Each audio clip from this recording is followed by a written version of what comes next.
releasing a lo-fi album?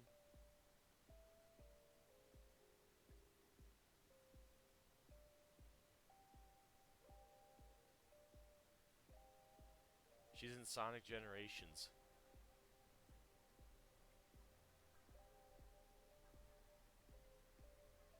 Wait, are we getting edgy? Are we 14 and this is deep? Okay.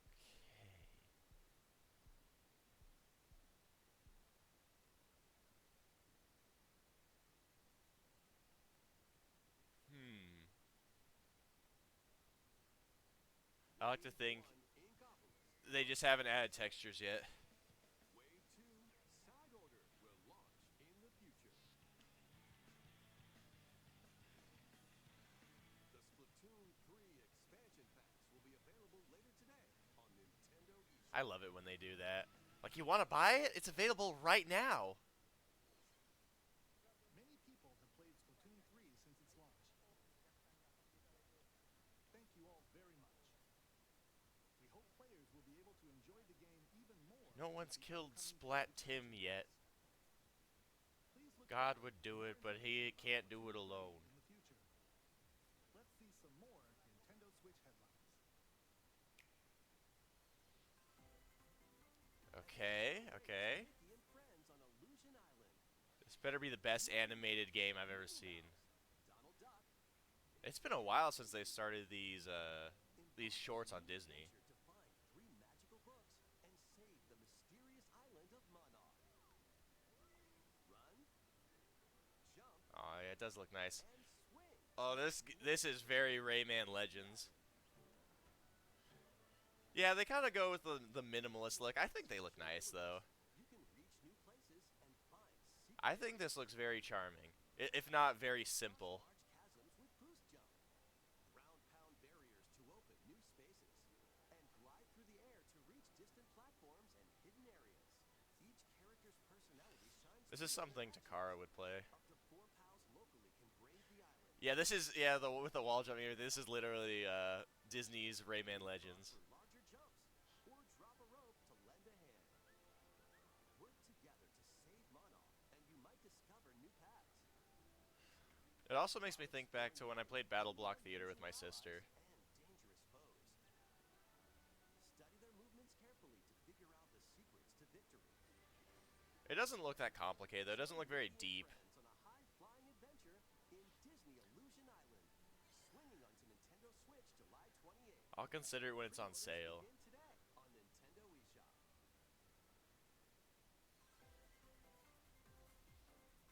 More emblems are on the way. Oh my god.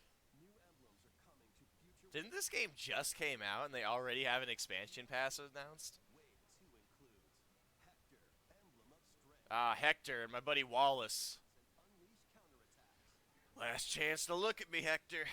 Soren, Emblem of Acumen. Cast magic spells over a wide area. Camilla, Emblem of Revelation. Modify the terrain to hinder enemies. Wave 3 includes Crom and Robin, Oh, Emblem of Bonds. okay. Overwhelm foes with sword and magic attacks. Fire Emblem Smash Bros, also known as Smash Ultimate. Summon additional allies to fight for your cause. Ike! Challenge newly added missions to recruit these new emblems.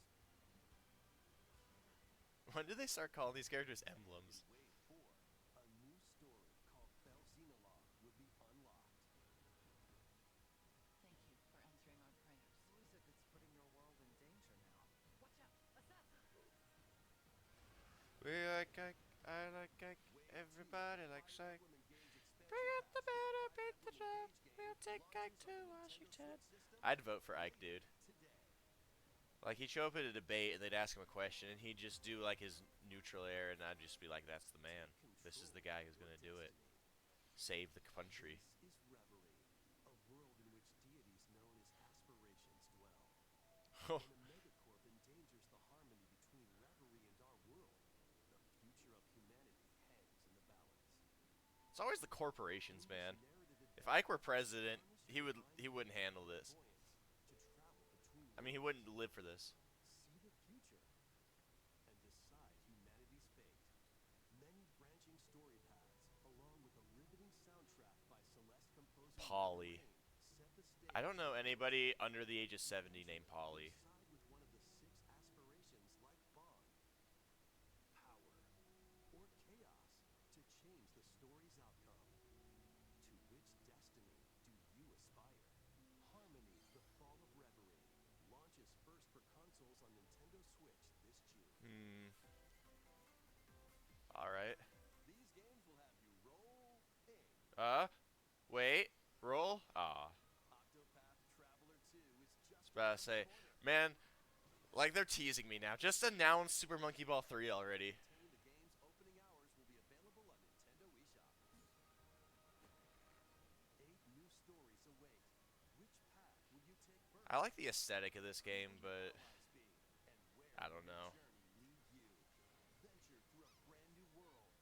I've never really... Oh yeah, Katamari. Yeah, that would be good too if we got some Katamari. What the hell, Met Man? Oh my god, dude, tell me right now. Bro, it's the dad who works at Nintendo. Oh my god, that timing. You literally couldn't have timed that better. And taking photos with a selfie camera. We love Katamari Reroll Plus. Alright, now it's my turn, man. June 2nd. In addition, active Nintendo Switch Online members can play a free game trial of Katamari Damacy Reroll. Oh, wow. Combine the powers of the sun and moon to fend off evil in this turn-based RPG.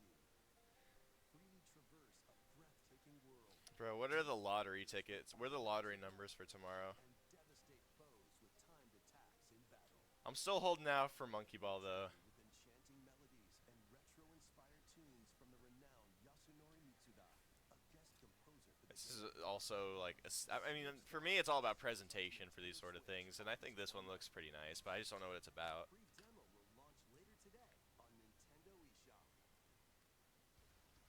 Duke it out in this free-to-play Okay. player showdown I've seen this. and challenge others to lightning fast I have a friend who's very into this game on PC. teach striker skills to dominate each match. Change the course trajectory from afar. Block areas to gain the advantage. See, I already take air hockey way too seriously. I don't think I would, like, be able to survive these kind of games without blowing a blood vessel. Slides onto Nintendo Switch April 27th. Pre-orders for this free-to-play game begin today on Nintendo eShop. Dive back into the sprawling labyrinth. A collection of the first 3 Etrian Odyssey games is coming to Nintendo This Switch, music almost screamed. remastered in Was this a Genesis game or Many something? treasures lie deep within a massive labyrinth. Its paths No. are intertwined, and vicious monsters lurk in the shadows. Was this a DOS game or something? Your only guide. By drawing the map as you explore, you can progress even further. Venture into the labyrinth with 5 adventurers. Oh, this was a DS game. I was just listening to the music and I thought this is oddly twangy. Or the ultra-fast Dark Hunter. But be warned, every adventure is fraught with danger. Fair enough. While in battle, you can change your team and learn new We're getting a lot of remakes then. challenging the labyrinth again. Yo, when are we getting our Diddy Kong Racing remake?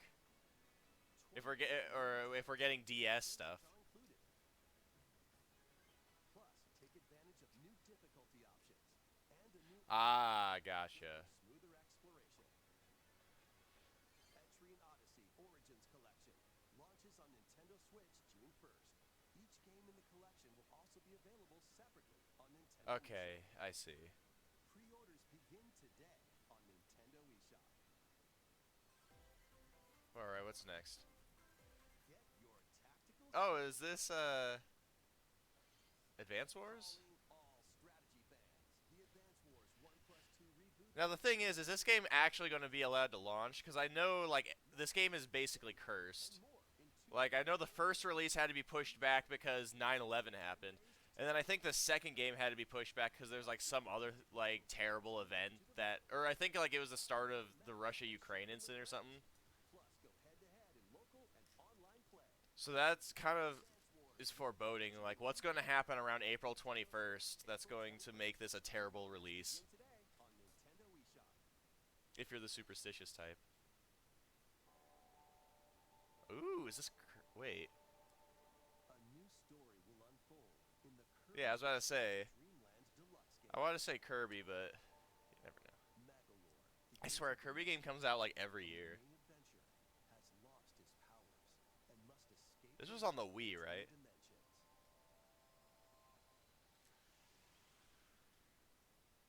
Dimensions. Epilogue. All he can do now is a basic attack and jump. Aw. To regain Magolor's powers, you'll need to collect magic points by defeating enemies. So what, this is a single player only? Different abilities can be restored and enhanced. Improve Magolor's levitation, or increase his attack range. The order in which you restore his powers is up to you. So they're really going for the starting Wii. I mean, he looks cute. Was he the bad guy of the first game or something? Up to 4 players on the same Okay, system so it is can 4 venture players. through this It mysterious kind of takes away from the defeated and lonely vibe when 4 of you get to participate, but I understand. his powers and safely return to his world. You can access this new epilogue after clearing story mode. That's cute. After today's Nintendo Direct, a demo will be available on Nintendo eShop. I like the music too. Up to 4 players can play a specially arranged demo with select stages and subgames. Kirby's Return to Dreamland Deluxe launches on the Nintendo Switch. We're getting a lot of remakes from like the 2000s period. Available now on Nintendo eShop. Yo, are we getting the Monkey Ball Touch and Roll remake? We hope you're looking forward to the new story in Kirby's Return to Dreamland Deluxe. Next, here's some news about Nintendo Switch Online. Oh, Please take a look at this. okay. New games for the service? Oh, Game Boy. Am I gonna have to pay $80 a year to get access to it? Mario Land 2, yeah. Game Boy games are being added to Nintendo Switch Online. I love this game. On I Nintendo played Switch Mario Land 2 a lot on my 3DS. just like you could back in the day.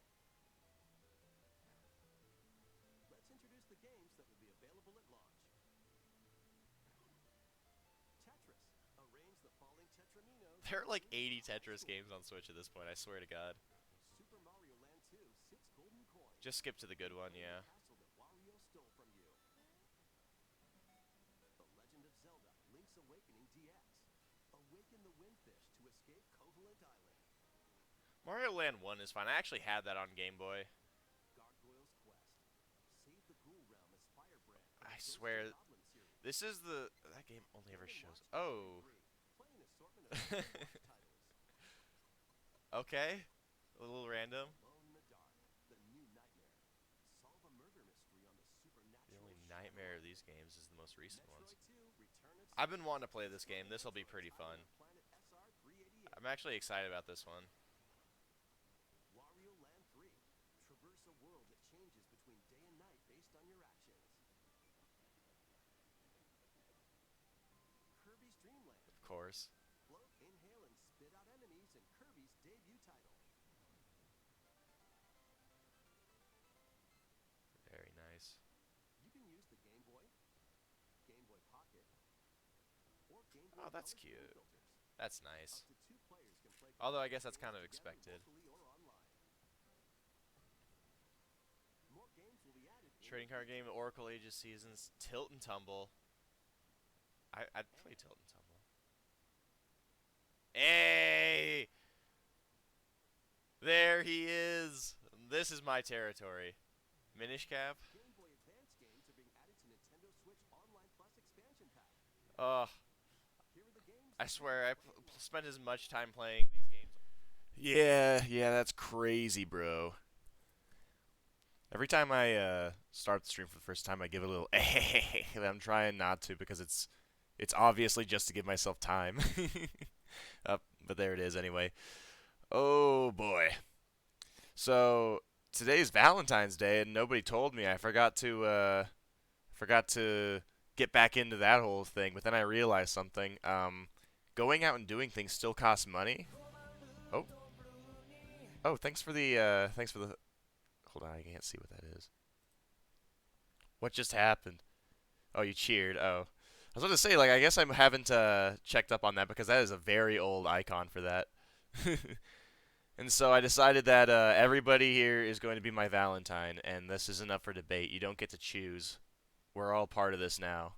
I already have your names recorded and sent out, and so we're all going to be Valentines today, and that's gonna be the thing. But then I'm also going to play some Sonic because it turns out everybody else that I hang out with also is with somebody, dating somebody, and doing something. And so I guess I'm just going. I thought, well, if they're going to have be way too busy with their girlfriends and boyfriends to hang out with me, then I'll just one up them and have like I don't know, however many I want. I've got all the power in the world, and so that's what we're gonna do. So happy 5 minute anniversary to everybody here. Honestly, I feel like I've just woken up. I haven't done a lot this week just because I haven't been feeling too good. I swear I've been having the worst luck with this sort of thing. Feels like life is out to get me when it comes to sickness. I had the stomach flu, I had COVID not too long ago, and it always happens during the most inconvenient times. And so even if I was interested in actually going out and putting myself out there, I'd probably just be too sick anyway to do anything. Hold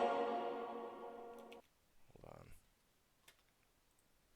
I don't know about all y'all.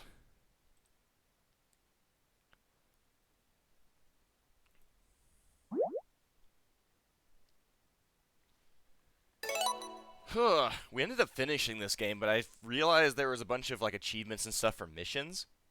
Where's my character? Where am I? Where did I go?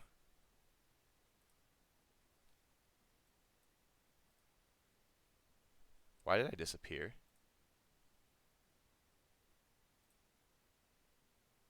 There I am. I also need to keep this open so I know what to do for my achievements here. I'm going to put this on my tertiary display. Did y'all do anything fun for Valentine's Day? I'm kind of curious to hear what you guys have been up to.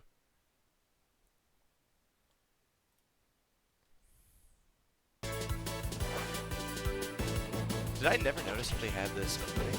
Did I skip this last time?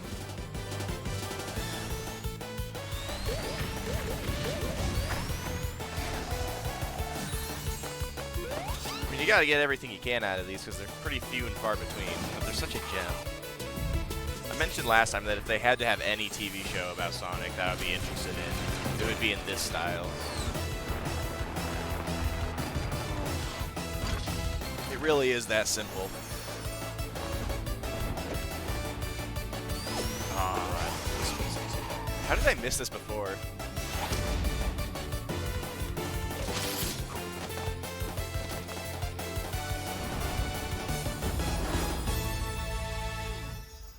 I'm gonna be honest, these cutscenes were kind of my big thing for wanting to play this game in the first place.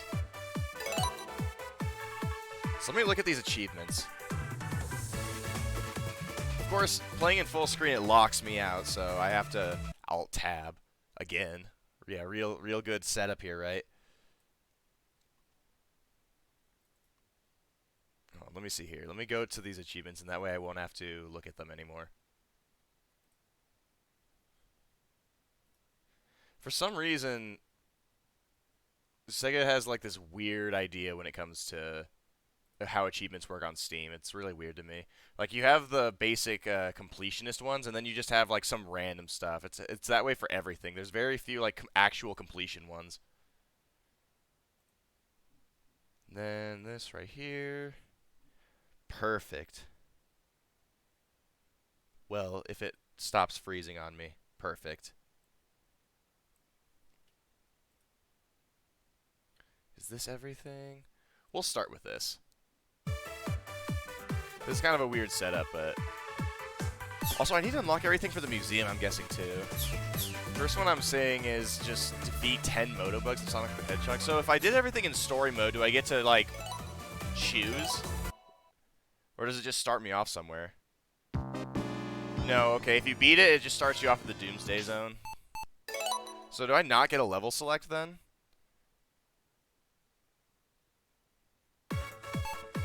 Oh, but they still have the mission mode, so... Can I...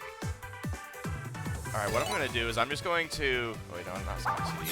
I'm just going to start a new game of Sonic the Hedgehog because I need to defeat 10 Motobugs.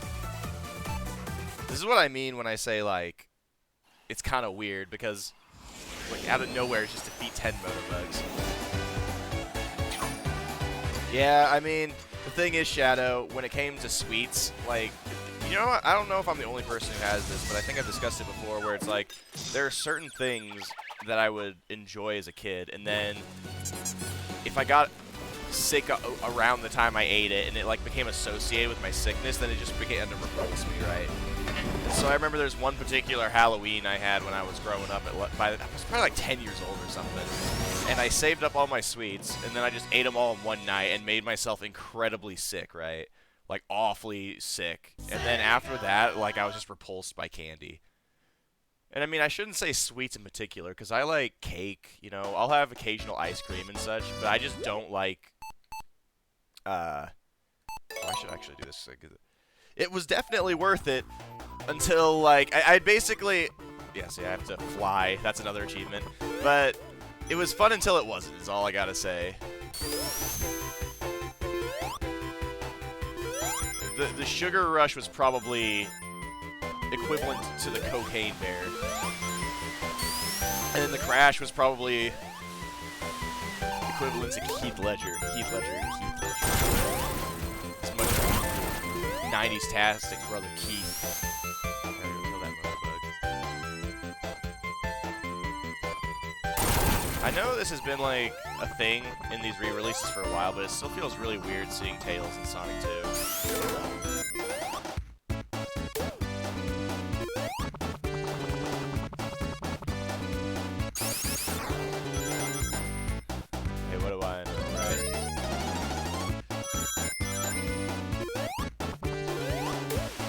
Did y'all do anything interesting for Valentine's Day? I'm sure y'all got me cards too, right?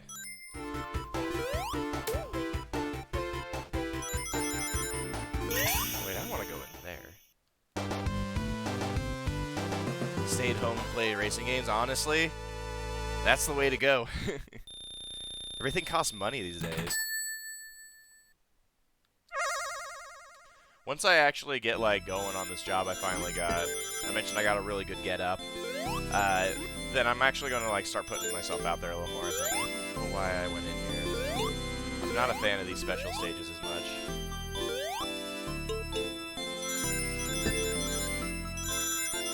I'll just jump in here. It lets me, there we go. Right, the official off-the-road Fury Day. Oh, you guys are going to see a movie? That's cool. Avatar? Yeah, that's pretty sick. Puss in Boots? Amazing. Hey, guess what? Watch what happens if I go too far in free roam mode in ATV Off-the-Road Fury.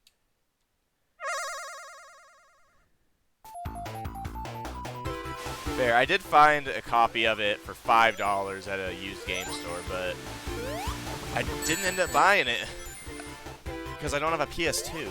It's like, why is it, what is it with PlayStation games, and GameCube for that matter, for having, like, you can buy the system for, like, $35 at a used game store, but then as soon as you want to buy a game for it, it's like, oh, this is actually a super ultra rare game, even though you knew all your friends owned it, and so now if you want it, you have to pay $87 trillion. You need to buy the entire Venezuelan economy in order to play Klonoa 2. Which is exactly what I did, by the way, and I did it right before... Oh, am I going to be able to... Fair, yeah. I can see that, Shadow. Wait, what was that achievement I just got? Oh, I got the Motobug one. Okay. Then I can quit out of this. Next, I need to... Oh my god, really, Shadow? Because I had the exact opposite thing happen for me. I had a case where So I bought Klonoa 2 but before they announced the Fantasy Reverie collection, right? And I paid like $250 for it. And I wasn't actually like, interested in paying $250 for it for the sake of just playing it and owning it. I actually wanted it to be an investment. And then once the remakes were announced, it dropped to $70 in value, and I went in to a different game store because the one I normally use is moving, and they said they would give me $15 for it. It's like I'm either the worst investor in like the used game market, or I was getting scammed really hard. What do I need next? Sonic 3 Knuckles. I need to kill Rhinobots. Which stage were the Rhinobots in again? I'm trying to remember. I know exactly what they're talking about. I just don't remember the name. I was about to say, and also they even further insulted me because I have a when I was playing Clone Hero, I was using this Guitar Hero 4, the World Tour guitar. That's a wired one. And they were selling it for $70, and I thought, wow, $70. Maybe I can actually get something, for mine. And so I asked them about it, and they said they would give me $3.50. It's like, how are these used game stores for historic games ripping people off so hard? They were selling Devil's Third on the Wii U for $400. Like, I even have a picture of it. I was so impressed. Like, I know that game is a cult classic, but... Well, I mean, yeah, 70 for, like, a brand new AAA game, but, like... Klonoa 2, especially in the US, I know it's, like, a lot easier in Japan to get it, but I think it's also easier in Europe, too. But in the US, 70 for a guitar, gotcha. I can't remember, where are the Rhinobots in this game? You would think I would know this. You'd think I'd be an encyclopedia of knowledge at this point about this game.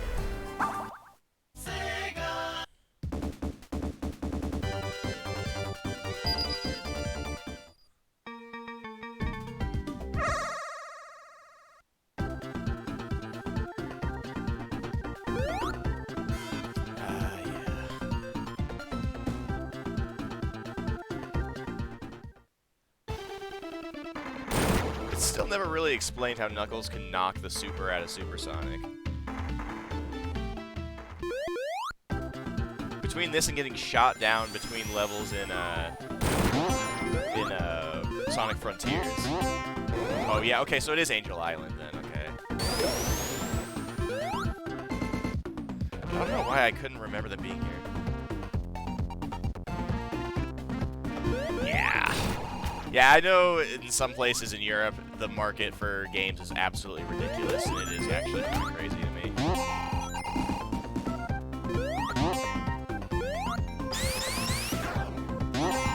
Yeah, 85.20, I don't know, man. But people are complaining now because they just raised, like, the general going price of AAA games in the US to $70, $70.60, and people are complaining about that. And I mean, I know it's a fallacy to say, like, oh, well, it's worse in other places, but I mean, like, some games, sure, I get it, right? The cost of making games is becoming more expensive. But then you have, like, I don't know, people are talking about Breath of the Wild, too, where it's like, for me, well, I mean, other games have gotten on the bandwagon before Breath of the Wild. It's just that people are talking about it because, A, it's the first time Nintendo's done it, and secondly, this isn't like...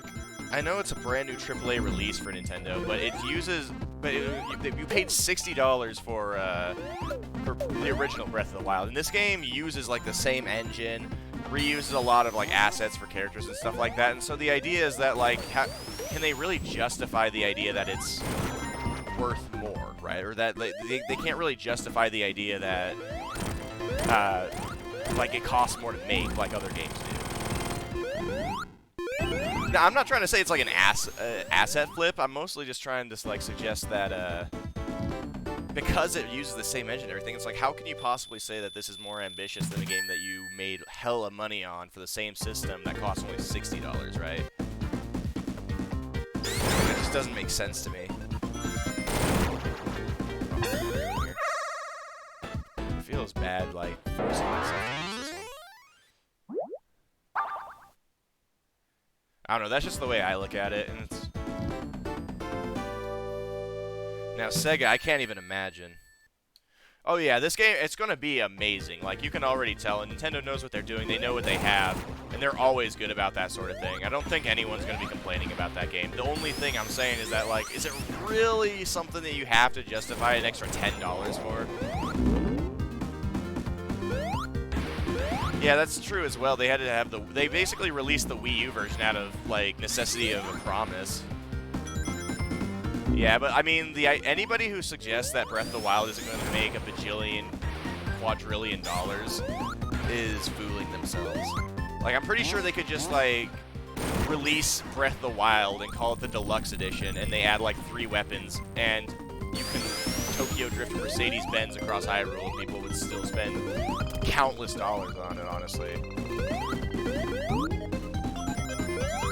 That's my big thing, right? I mean, they also did that with Mario Kart, now that I think about it. I don't know if it was a Mercedes, though. And that game's like the best-selling game that Nintendo's ever released, right? It was a Mercedes, okay, yeah. And then Mario Kart 8 Deluxe ended up selling $80 more billion, right? And not to mention, it looks fantastic. Yeah, I don't know. It feels like, I mean, Sega does that a lot, but it feels like, I mean, yeah, actually, you know what? Let's talk about Sega for a minute. Because with they always have odd crossovers. And I'm not just talking like Morgana in Super Monkey Ball, even though adding Kiryu to it is kind of weird. I'm talking like, I was reminded the other day that the Heavy from Team Fortress 2 was in the PC release of Sega All-Stars Racing. And there's just something hilarious about me that makes it seem like the ultimate shitpost. Like, you're telling me that this hedgehog that wears red shoes and goes fast is in the same game as a mercenary for hire that fires a minigun that costs $12,000 to fire for 14 seconds or something.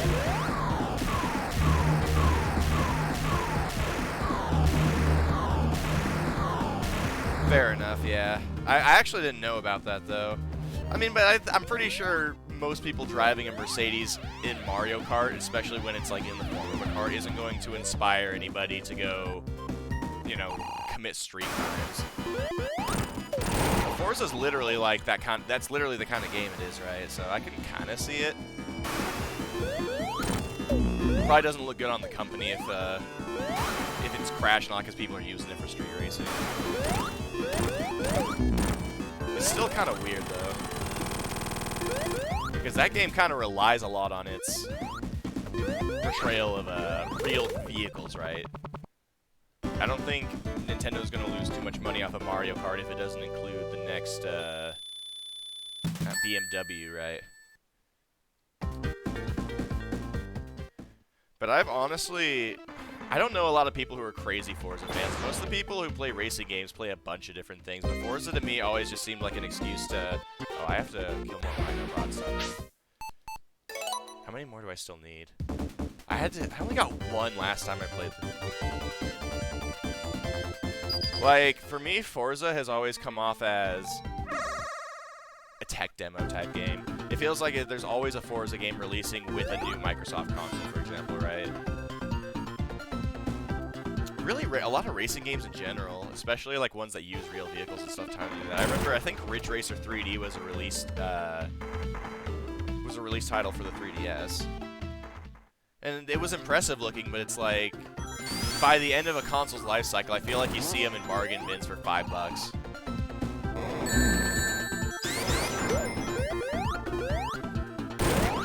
Oh yeah, when they went open world. Yeah, trust me, I think it looks really fun. And I've seen a lot of clips of people doing some crazy stuff in Forza. It's just, to me, I don't think that's worth the asking price.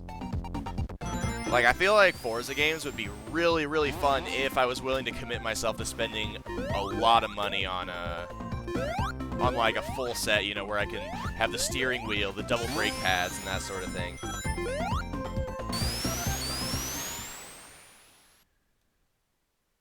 Sure, yeah, Game Pass I think is perfect for those kind of games after a while, because, I mean, it has a purpose to exist, right? I'm not shitting on Forza, but I do think, like, Game Pass is the perfect place for it. Because these game passes for Xbox and PlayStation are so popular now that it almost seems like guaranteed that you're going to buy it, you're going to get like 30 days of Game Pass with it, and you're going to see it and be like, oh, you know, this is a really cool way to... That animation was 100% not in the original. You know, it's like it's almost like the Wii Sports of Microsoft and PlayStation to an extent, even if it's not their own property.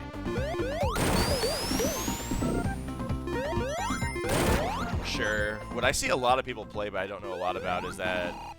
What's that simulator? No, I'm not talking about like Euro Truck Simulator or anything. It's like Drive BMG or something. It's basically just like a gigantic play set. Beam NG Drive. Yeah, that's probably it. I see a lot of people playing that. And it looks pretty fun. I just don't know anything about it. It also seems like those kind of things that would probably be pretty difficult to get into. Still in development out. Is it, oh goddamn, I did it again. Is it one of those things that has an excuse to have been in development for God knows how long, or is it something that, or is it a, what was it called? The one that's Star something that's been in development. I'm trying to remember the name of it.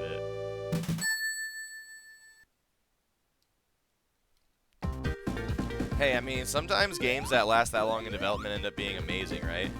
Just in early access. I mean, if it's just a case of them not being satisfied and wanting to keep adding stuff, then there's definitely no complaint there, right? But if it's like a Yonder simulator type thing, sure. I mean, Cave Story took like, what, 7 to 9 years to develop, right? And that game's phenomenal as far as I'm concerned. I never really appreciate how long it takes and how much effort you had to put into making games until I sit down and open Unity. And even then, that's like taking a shortcut as far as I'm concerned, right? Which is why it's crazy to me that companies consisting of like 2 or 3 people existed for home computers in the late 80s and 90s. I don't want to say it's a lost art, but like... AAA games used to belong to small groups of people. There wasn't like a separate culture, separate expectations like there is for games that are made on Kickstarter these days. And I don't mean that in a bad way. I just mean like people expect different things from games that are coming from AAA studios and they're coming from indie titles. People have a different sense of criticism when they're an active investor versus when when something's been marketed to hell and back.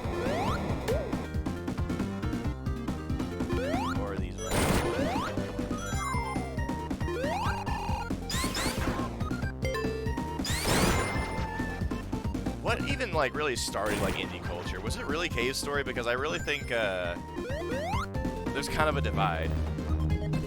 Because on one hand, I guess like games like Cave Story where it was said, hey, you know, pixel-y games that don't look like, you know, the next generation big thing are going to be are still possible to make money or be well received, right? And then yeah, Pokemon? I wouldn't count Pokemon as an indie game. Because it had a pretty decently sized team up behind it, and it was also backed by Nintendo, right? And Game Freak existed as a company. It was a smaller team, but it was still pretty reasonable in the mid-90s for a portable game to have a team like that and be considered AAA. Minecraft, oh yeah, Minecraft was a phenomenon too, yeah. I mean, the big thing is, I really think that because the more games continue to cost more to make, like, I mean, think about it. Halo Infinite, right? That game costs like $500 million to make, and so the higher the stakes, the less likely companies are to want to take these risks, right? Because if you put like 500 million like you did in Halo Infinite, and then it only sells so many copies, right? How are you supposed to make the money back on that unless it's an absolute... Exactly, right? And so, like, from the perspective of investors, and of these... Oh, I got the Rhinobots one. Then it kind of... It gets scarier and scarier to try something new or innovate, because it's not like, oh, well, this didn't work out very well, we'll cut our losses. It's like, this is incredibly bad for us, you know, our company is in jeopardy. And so you kind of have to rely on games like Minecraft to be like, hey, you know, crafting in video games can be fun. And then once it's shown to be a massive success, right? You just need people to do it well. That's kind of how I see it. What do I need to do next? Mission mode, yeah. Let's start with Sonic 1. We'll try. I want to see what their... Where this mission mode. Or I have to go to... Okay, yeah. Third mission to get points, go mission first have to eat extra bonuses. Right. I mean, it is crazy how people always talk about how these games are all like trendsetters or whatnot, and that how everything falls into, you know, what's the newest trend. But who is starting these trends, right? The big... I don't think a lot of... I mean, in your example, Shadow, where it's Souls-like, that obviously isn't an indie game. But I think a lot of these big trends are being started by indie games. Like Battle Royale, I mean, that was an indie game, basically. Like, things like H1Z1 or before then, Hunger Games and Minecraft. Or PUBG was an indie game, right? I mean, crafting from Minecraft, that was an indie game. A lot of different things. Okay, let's see this. Defeat 5 caterpillars and reach the goal.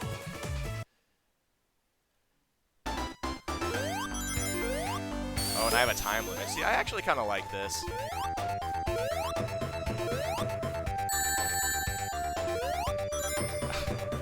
Oh my god.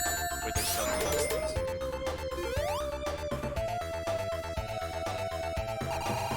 I think the reason the Soulsborne, like, hype is dying out isn't because... I mean, the Soulsborne games are always going to be really popular because they keep just making really good games. Oh, wow, this was a really short one. Is because... Yeah, exactly. Well, I got the mission clear one, but I want an S rank.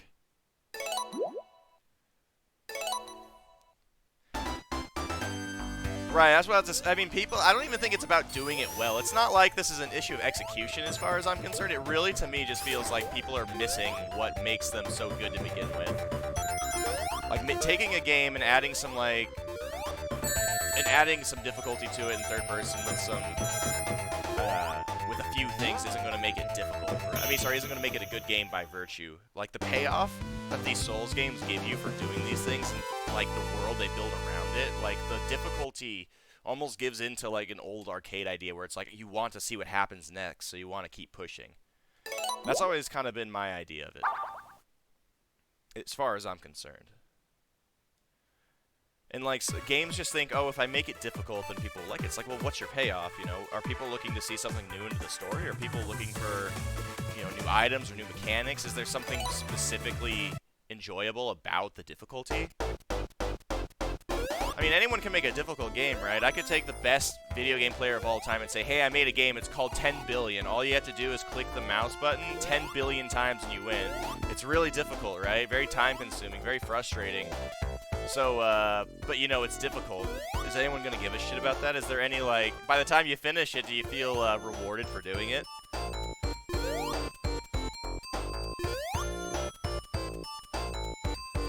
Like, people hop on these trends and think it's easy money without realizing what makes them so popular to begin with. Well, sure, but I mean, there's a difference between, like, and also, yeah, I mean, but you get what I'm saying, though. Maybe it's not the best analogy, but, like, your difficulty has to be teasing you to something. It has to be, there is a reason for it. I mean, hell, even when I was playing Dr. Jekyll and Mr. Hyde, oh, I should restart this. Even when I was playing Dr. Jekyll and Mr. Hyde, you know, like, it's a terrible game, but the one thing that kept me going despite that is, like, you know, now that I'm here, I'm almost kind of curious to see where this goes.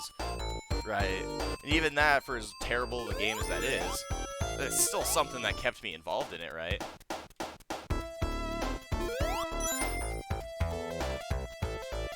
Well, sure, yeah, but like I said, I'm not defending the game, I'm just saying that there needs to be something to supplement it. Everything has that. If it's one of those things where you get a little further each time... And also, it should be noted that it should be distinguished between difficulty and, like, punishability, right?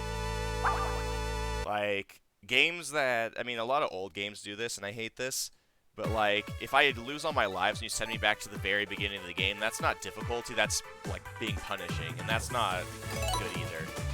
I think you need to punish people for not succeeding, right? Because, I mean, there's a balance to it, right?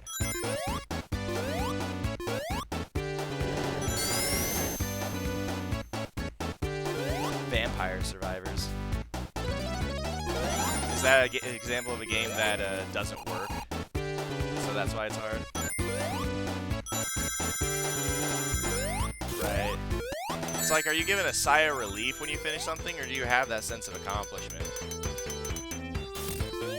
Right. I mean, like, the thing is, like, let's take Super Monkey Ball, right? I am never, ever, ever, I don't think, going to finish that game on the original game because, with 3 lives, right? From expert to expert extra to master extra, right? And so having no lives is helpful for that, but as a kid, there was a special accomplishment to me of being sent back to the beginning.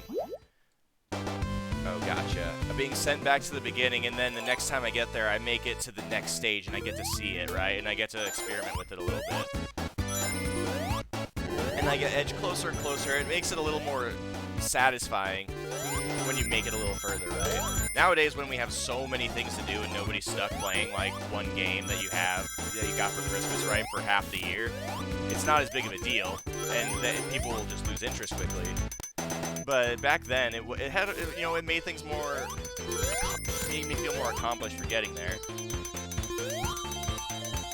even if it was brutal.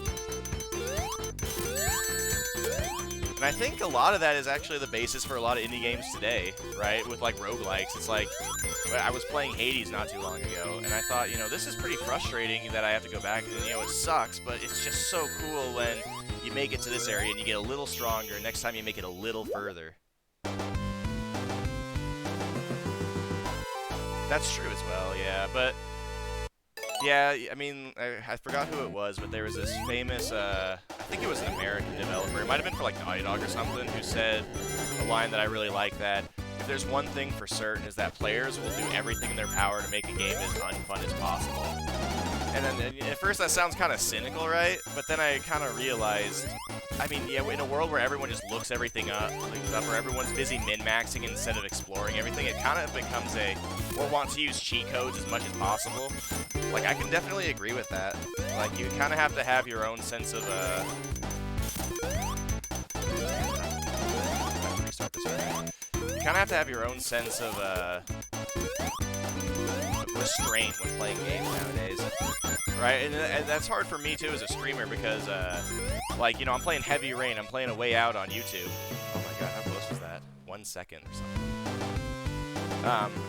Heavy Rain and Way Out, it's like, I really want to, like, know more about this game. I really want to, like, look up the trivia and stuff for it, but I don't want to spoil myself, and so, even though I've been playing Heavy Rain over the course of months now, and I plan on picking it back up, and I just finished A Way Out, or Doki Doki Literature Club, but, I have to, like, have that restraint to be like, okay, finish it first, and then go on to this.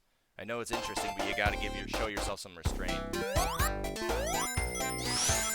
I doing here? Am I just getting to the end?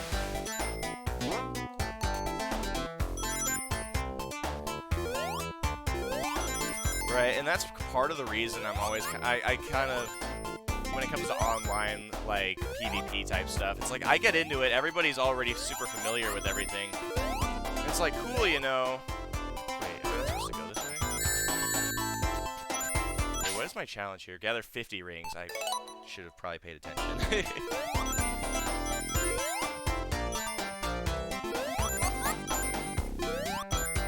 But yeah, no, it is kind of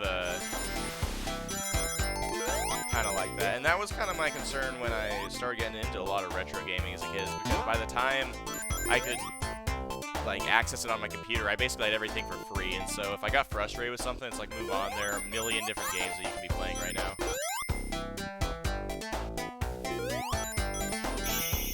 Wow, that was half the time.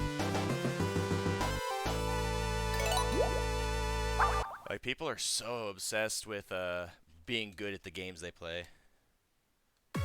Yeah, Flash did have a... The thing about Flash is that it was always... I mean, I think people look back on it really fondly, and I do too, but it was very much a search, right? Like, you could, pretty much anybody with any knowledge of programming or art, it was something that put art before the programming. It was really special about it. But it really did feel like you were really fighting to find something that was really, like, genuinely good. If you didn't, like, I mean, if you played Crush the Castle for the 85th time or something, then finding something that's really good on whatever website always felt like a huge grab bag. Maybe I should do a grab bag of Flash games. Like, I remember for sure that there were times growing up where we would get computer time at school, and I would start looking for a new game or a new Flash game to play, and I would end the day kind of bitter because everything was these low-effort mini games that didn't really function very well. But then every once in a while, you'd find something like where that just makes you think, wow, you know, this is the coolest game I've ever played, right? For Flash, I didn't even know this was possible. Exactly. And there were always ways around it, right? It wasn't really contraband in schools to play Flash games, but like, come on. Everyone always talks about cool math games, but the big thing for us about cool math games is that, like, even when we weren't supposed to be playing, like, Flash games in school, cool math games didn't register itself as, like, a gaming or entertainment. It was an educational site, which meant that it wasn't blocked by the school filters. And every once in a while, see, now I want to mention, really quick, hold on. It's still up, I found out, but there was one really, like, unknown site that played Flash games, and the reason I remember it so much is because even though it wasn't the coolest site ever, for whatever reason, it didn't label itself as a game site, and so it wasn't blocked by the school filters. www.oy1.com. And this thing is, like, stuck in 2011, if you'll see here. I don't think this site has been updated in... Oh, no. No. I just checked this, like... Was it OY1 or was it .net? Don't let the flame die out. I don't even speak Turkish.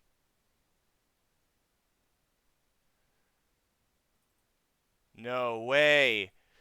Okay, dude, I literally... This is actually crazy. I checked up on it.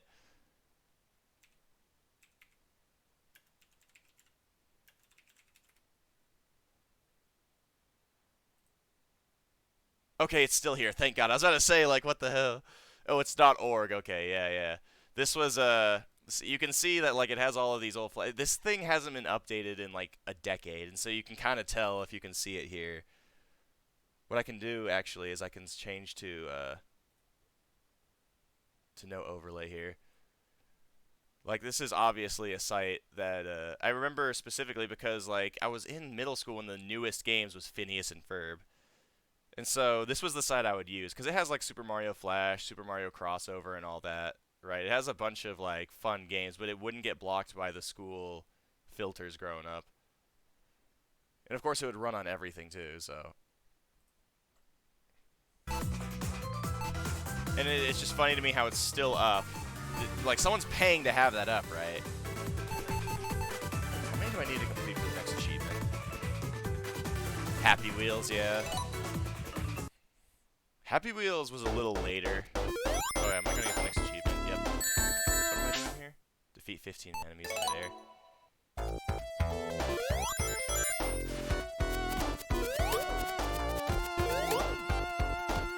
Why does he do that every time it drops? Happy Wheels was good, but Happy Wheels was kind of like a newer Flash game. Still play like Happy Wheels, can't you? Or I guess not the original version of it. I thought they converted it into HTML. HTML5. And you can still play the original Flash version, you just don't get to use like internet things or anything. And that goes for most any game because just by virtue of the fact that yeah, it would be HTML. I mean, HTML incorporates, like, JavaScript, if I recall. Like, just naturally now. God, it has to be in midair for it to count. This one's a little tougher. I never really played as Knuckles.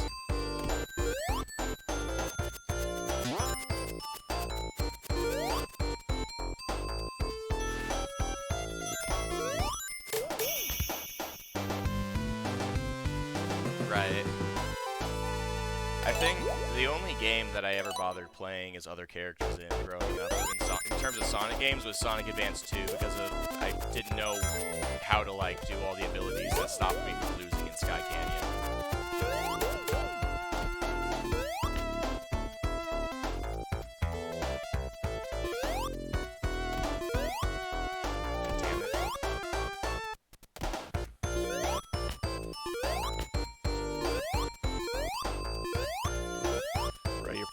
POV crying and you got sent to the nurse's office because you got Justin Bieber's here in the bottle running Happy Wheels.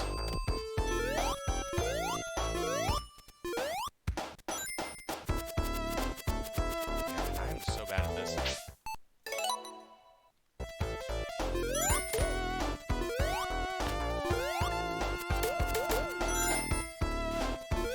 Yeah, I still use Flashpoint for Flash games every once in a while, but it's like when it comes to, I always discuss like with games like Sonic, it's like if you go back to them, sometimes you don't think they're as good as they used to be because like you grew up and like the nostalgia goggles were a bit blinding.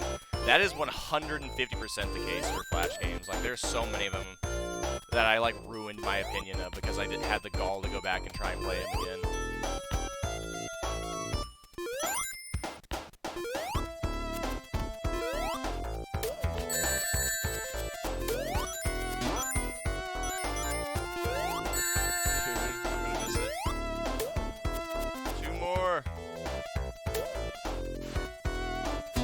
No! There we go. Oh, just barely. Right, they were there when you needed them. I knew a bunch of friends where I lived because, of course, we live in the middle of nowhere, so you have people with differing, like, opinions who had parents that weren't big on, like, video games for whatever reason, so Flash games were the only ways they could play games. I'm not touching enemies.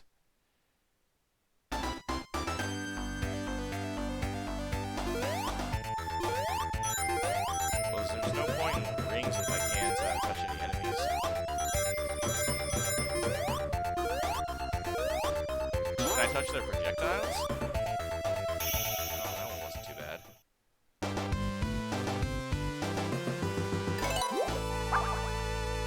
Is there actually an achievement for beating every mission or anything? I accidentally got out of it, so I have to open it back up again. I could probably refresh it too. Let's see. Or does it not update until I close the game? Probably that. Clear one mission. View a premium collection item. Yada yada yada. Try it. Boss rush. Oh yeah, clear 10 Sonic the Hedgehog missions with an S rank, and then 10 in Sonic CD, 10 in Sonic 2, and then 10 for Sonic 3 and Knuckles. So how many do I have so far? 1, 2, 3, 4, 5, 6, 7. Okay. What do I do? Defeat 10 neutrons. There's a lot of variety in these. Just moving my cursor, you can see. I always thought his name was Leon.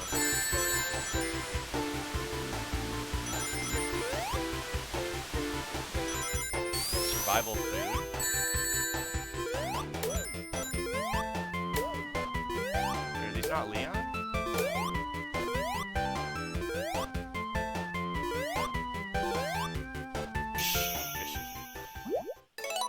Okay, I didn't think it was gonna be that short.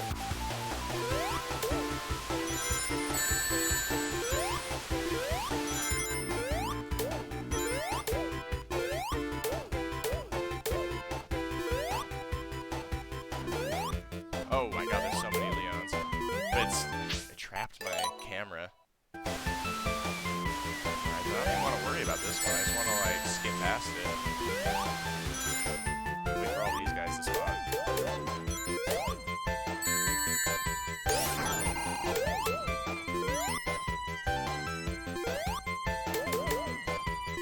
Why is Sonic? You know, that's a good question.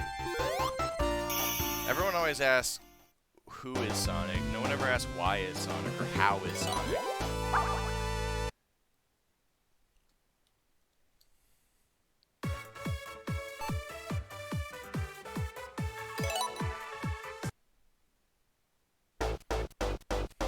I wonder if there's an equivalent to 1-2 in this game.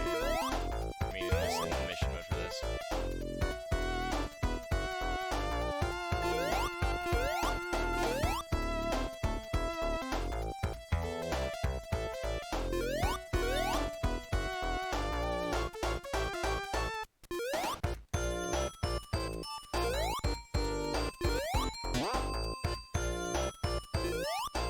I always gotta make these missions stressful, man.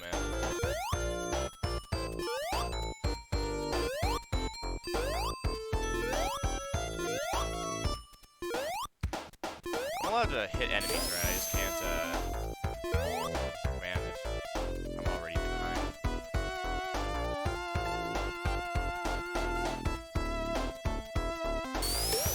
There should be a rule that you're not allowed to, put sections where you have to wait in time trials.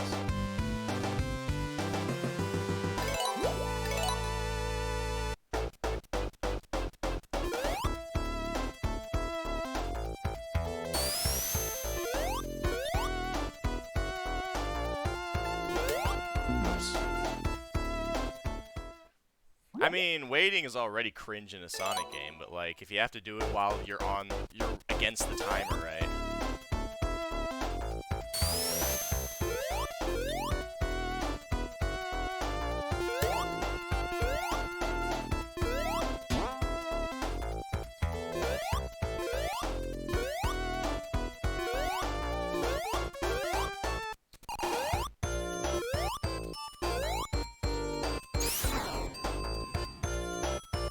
Come on, let's go. I got places to be. Things to do, guys to kiss. I mean...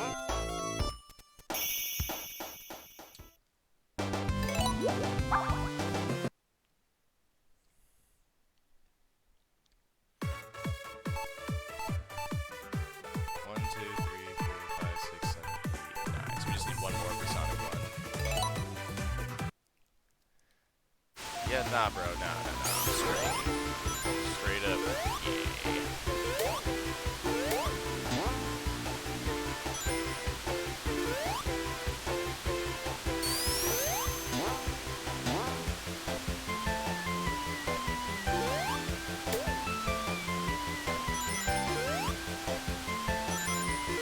All I'm saying is that if God didn't want boys to like boys, then he shouldn't have made him so cute. That's all I'm saying.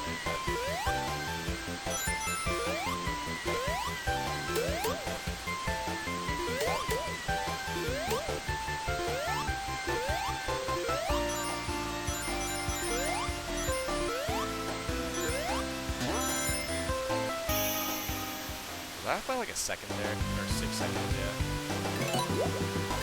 Downplay my failures a little more, why don't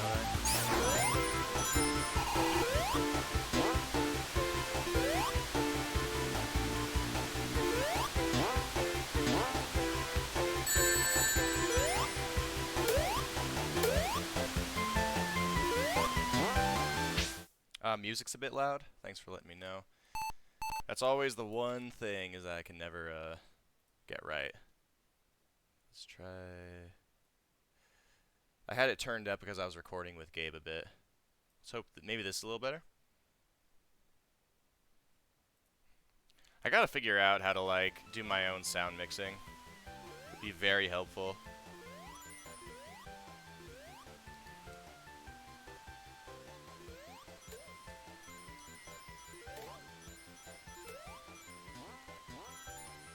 Oh, yeah, that was way faster. And my voice sounds a little off. It's because like I said, I just got over being sick.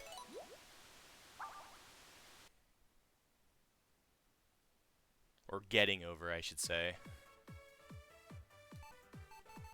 God, the Sonic CD ones are going to be so ungodly. If they make me do a single stage on this mission mode in Wacky Workbench... I did not eat more suspicious runzas, no. I think I caught it from somebody. Wait, what am I doing? Oh, travel to past and future 2 times.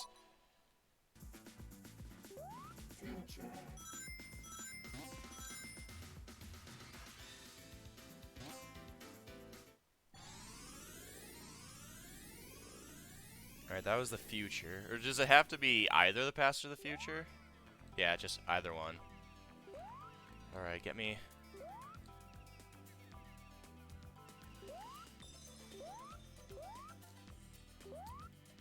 Really?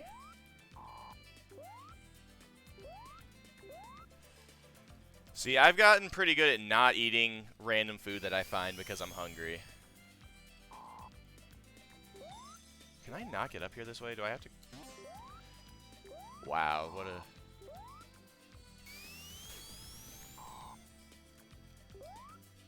they are coming back up then. What?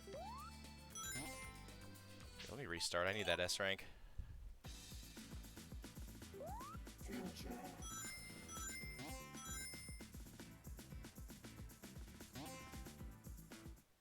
It gives you just enough room.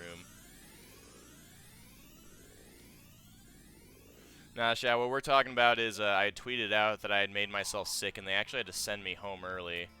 For the purpose being, I had eaten a runza at work that was suspicious because it was... So first off, I didn't have any money with me, right? I forgot my wallet, and I didn't have money to begin with, right? And so I was thinking like, oh, you know, maybe I'll sneak myself some food. But then it just so happened that we didn't make a runza properly, and they sent it back without even opening it. And then I just kind of ate it. And then a few hours later, the effects started to kick in, to say the least. And when I was releasing it, you know, vomiting it back up, I remembered that I had... Oh, wait, what am I doing here? Clear the stage me sign. I had remembered that I had put jalapenos and pepper jack on it because, you know, it's fast food. You know, it doesn't taste very good. Or it doesn't have a lot of taste to it. And so the one thing that adds any sort of taste is putting, like, spicy stuff in it. And so that just made it, like, 10 times worse.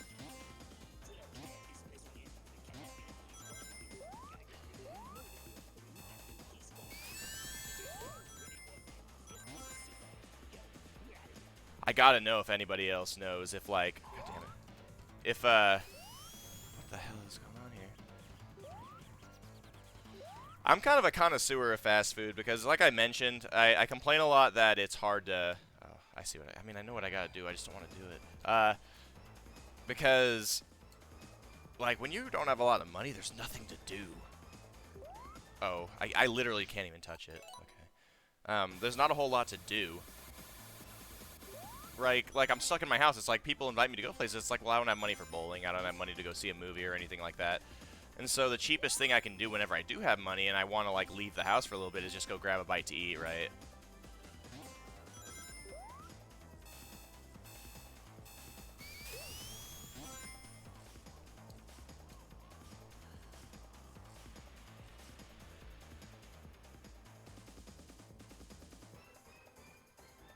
Solid Sonic.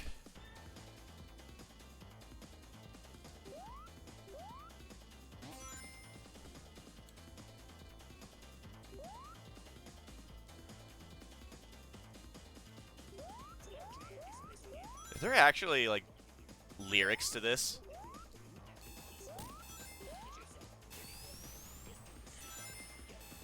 Oh, really? So you really haven't had fast food in a while? Maybe you actually really love it and you don't realize it, and you're gonna have, like, your Ratatouille moment where he gets, like, the Ratatouille. And, like, he has flashbacks to when he was a kid. Next time you bite into a Big Mac.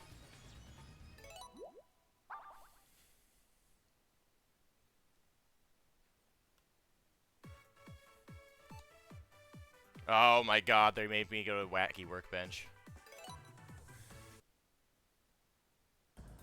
And it was Subway. It wasn't Olive Garden, dude?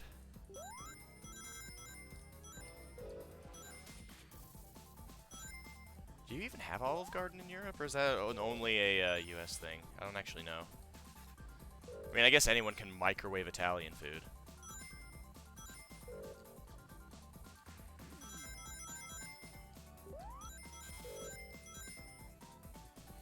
I know I don't say this very often, but I think UK doesn't have it. Okay, I figured it. I mean, that makes sense. Then the reference probably doesn't make a whole lot of sense then.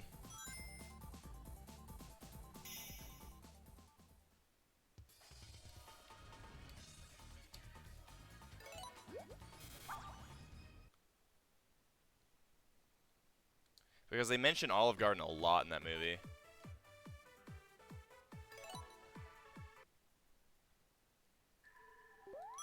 What am I doing? Defeat 10 of them.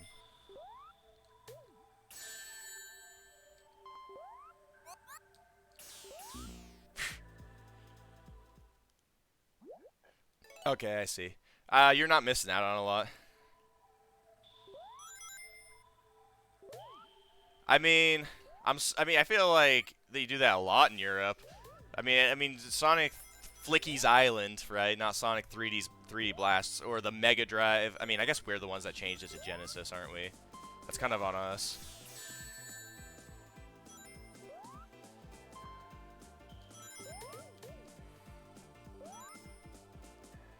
What else is there? Oh yeah, Teenage Mutant Hero Turtles, I think. I'm about to drown, damn. I just need one more of those guys. Zootropolis, yeah. Well, I mean, I guess by virtue of, if you've seen the movie, you'll know it's not exactly a utopia. Let me restart that. I want to do that part again. Zootropolis is more appropriate, right? But still, you don't have to change the name of it.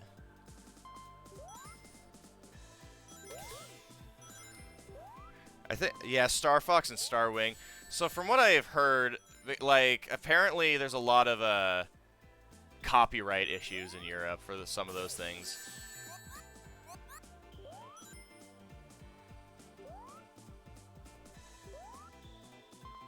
Come on, where are these things? If they all just spawn, if they get away, do I just not get to see them again?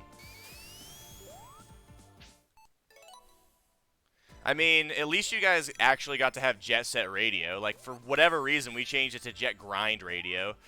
Made it especially more confusing. Because of the fact that re-releases are called Jet Set Radio, right? And everyone knows it as Jet Set Radio.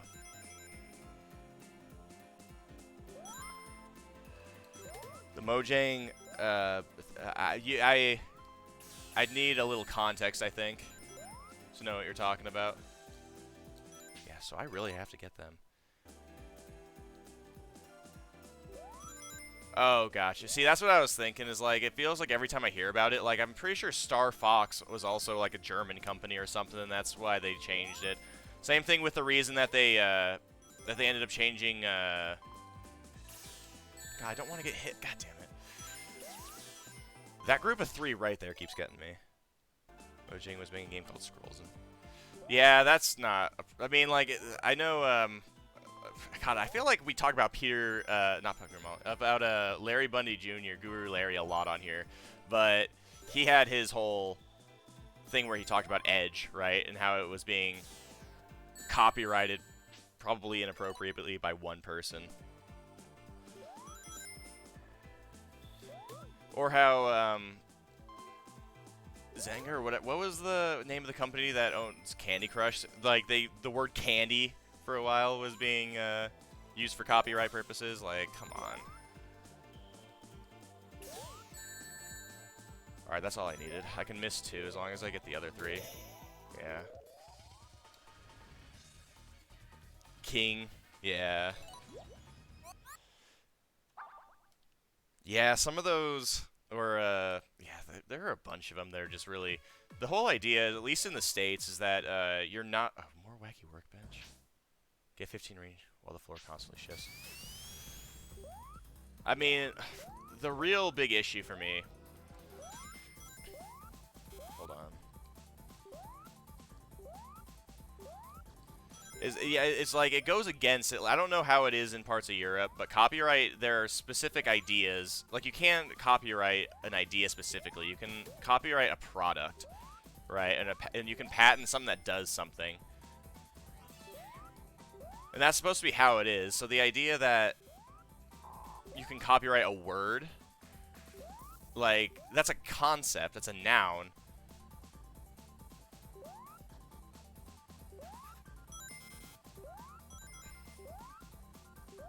It's just weird, man.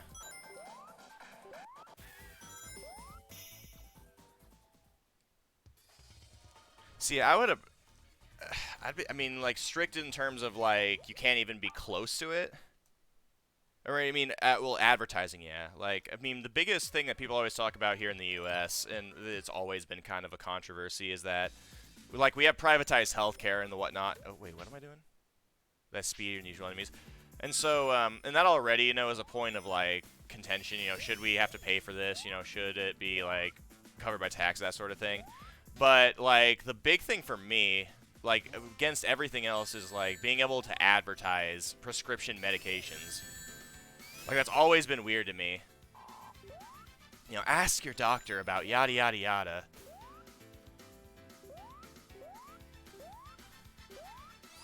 It's like you're already making it a business, but trying to sell it as a product, right, is kind of, I don't know, it never seemed right to me. Even as a kid, I thought that was really weird. If it was something like that you could go in and get over the counter, then sure. But like to ask, for them to be like, ask your doctor to prescribe you this is kind of just weird to me. Without touching any enemies.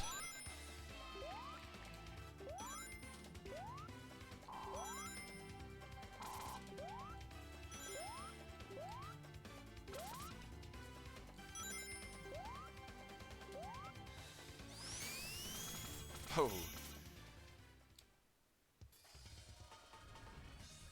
Oh yeah, I swear, I don't know, like I said, I don't know how it is in the UK, but American ads and medical ads, they're not just like bad or cringy, they like insult your intelligence. That's why I'm glad that like we're getting away from that sort of thing. I mean, at least I can pay now for services or use ad blocker on services, so I don't have to what am I doing? Defeat an enemy every 10 seconds and reach the goal. I see. Because at the very least, I can avoid ads, right? I'm willing to pay to avoid ads. I understand that they need to get their revenue somehow, and so if they're going to give me the option and not have to, like, have, if there's an option to not make, you know, what's his name? Larry the Cable Guy tell me about how Prilosec is perfect for heartburn, then that's fine by me. Oh, yeah. Now, that is the thing, though, is that even though you're allowed to make those kind of ads in the U.S., they do have some pretty strict, like, rules regarding that sort of stuff that you have to say, like, it can cause this and this and this. And so even if it's very unlikely that something's going to come from taking that medication, like, they'll state anything that is possible, right? I mean, in a technical sense... Wait, what am I doing? Fly to get 50 rings and get to the goal. Okay. Like, in a specific sense, you can, I mean, even there are risks to sleeping technically, right? If you fall asleep, there's a higher chance of you having like a heart attack or something, right? Then if that were to, like, in the context of a medication, you would have to describe that, right? Even if it goes without saying, or if it's like ridiculously unlikely. But it's always funny because they try to hide it as best they can, obviously, because they're trying to sell you something. And so they end up having it, like, they speed through it super fast, like Eminem is singing Rap God, but it's about how this can cause explosive diarrhea, right? Gotta restart. And then while they're doing that, they have, like, people dancing and singing in the background, like, yeah, look how much happier I am with my family because I don't have back pain anymore. Meanwhile, they're listing off that, like, you will get dysentery and shit yourself to death. Right? Your entire body will explode, and meanwhile the dad's pushing their kid on the swing or something. Like, yay! Right? May cause death. Right? Like, that's the one thing we got going for us, right? At the very least, for how, like, awful those ads are, at least, like, there are some things that they're not allowed to do. Same thing with, like, cigarettes, right? It's like, yeah, you can have cigarettes, you know, but if you look at the box, we're going to make it very damn clear that you're not supposed to be smoking these things. Right. The funny thing is, like, depending on how bad the issue is, like, even that can't save you from liability. I mean, like, if there was another issue similar to, like, the thalidomide issues in, like, the 60s and the whatnot, you're still not going to get saved by it. How many do I need? 1, 2, 3, 4, 5, 6, 7, 8. I need one more for this one.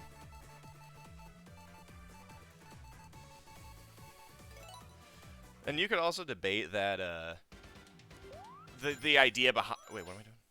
Travel to the past, present, and future one time in mirror mode. Okay. The thing is, you can debate, basically... gotta restart. That, like, any chronic illness is going to... You're going to have to, like, make compromises with medication, right? That's just in its nature. But still...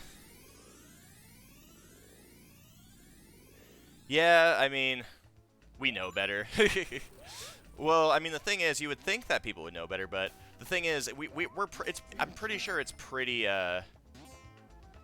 well known that you're not supposed to listen to these ads, right? You listen to your doctor. If like doctors in the U.S. see it as a huge red flag. Oh, I have to go to the future. Where's the future thing?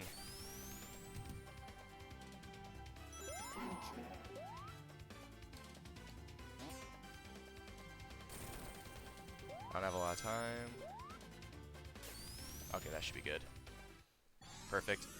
The general consensus is it's a red flag for doctors if a patient comes in and says, hey, you know, I saw this ad and I thought it might be good for me.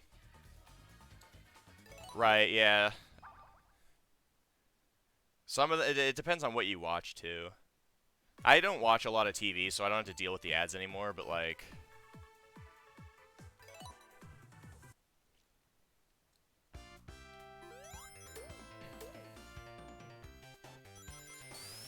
I mean, the only time that people really, like, which is crazy to me, is that, like, people generally just hate ads, but, like, it's almost like a holiday in the States to watch the ads that play during the Super Bowl. Because, I mean, the amount of money it costs to get an ad space during the Super Bowl is ridiculous, right? It's like $1 million every, like, couple of seconds because of how big it is in these states. And so it ends... Oh, my God, I have 280 coins now. And so what that means is that they usually go all out. They want to like stick out above everybody, right? With that ad space. And so they always do something that, you know, pushes the boundaries a little more, or is meant to be a little more entertaining. Oh, there's so many ads, especially now. I think it's gotten worse lately just because people are stopping watching cable and the whatnot in exchange for like streaming services and the whatnot. I don't know a lot of people anymore who use the bumpers to reach the goal. Okay. Who really use cable TV, and so they try to like compromise and like maintain like their operation at TV by increasing the number of ads that play and for how long. But yeah, some of them are just the worst, man. And they always like specifically do it as a cliffhanger. I don't remember it being that bad growing up. We always saw ad time as the perfect time to go up and, like, do something, right? Like, if the dog needs let out, you know, wait for an ad, right? Or if you need to use the bathroom and you don't want to miss what's going on in the show, wait for an ad break. But, like, now it's, like, half the show is an ad break. Yeah, more companies are starting to do that, but what keeps it alive here is the sporting events. Like, on demand, specifically Fox, they have complete and utter domination of sporting, and they do not really put it on streaming services very often. You have to have like DirecTV, you have to have like Dish or something, then you have to pay on demand for it. And so people aren't going to go without seeing their favorite, you know, football player or anything like that. And so it just kind of... Right. Yeah, sports are 150% keeping these services alive in the States. It's also why they crack down so much on people who, like, stream them illegally or whatnot. I mean, it's already one thing if you, if you stream it, illegally, right, or if you do something illegal. But Fox will go guns blazing if it's a sporting event specifically. Because their entire bottom line relies on it.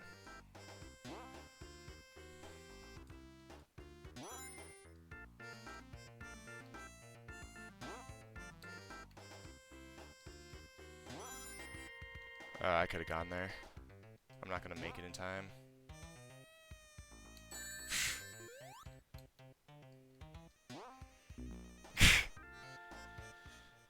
Can't even watch TV without a license.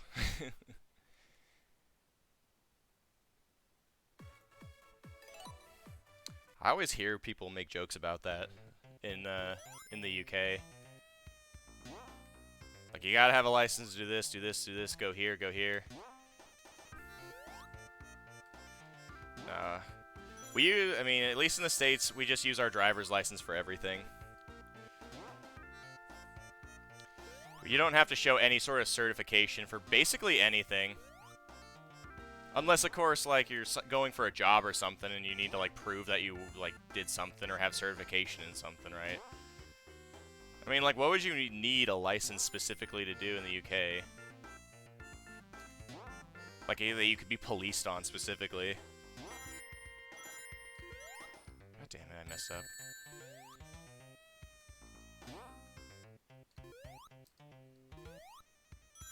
Fishing? I mean, we actually do need a fishing license. Yeah, that's fair. Or actually, do we need a fishing license anymore? I think it depends on where you're at, actually. You need a license to boat. And I guess in areas where, I mean, well, I mean, in the States, I know for sure there are places you have to license to fish because there are places because there are rules to it. You don't want to, like, ruin the ecosystem by having, like, 72 different, like, baby fish. You know, they have to be of a certain size and everything, and I guess the best way to police it is to make sure that you have a license. Like, something to, like, document you and track you, right? To make sure you're following the rules, you're not banned anywhere, that sort of thing. Something that's interesting, I don't know how it is in the UK, but you have to be 18 to be considered a legal adult, right, to vote and that sort of thing. But you have to be 21 to drink alcohol. And then you have to be 25 to rent a vehicle. Which was always super weird to me. It's like you're telling me that I can own a vehicle and drive it as early as 16, but I need to wait another decade before I can rent one. Right? Like, I am not old enough to rent a vehicle in the United States right now.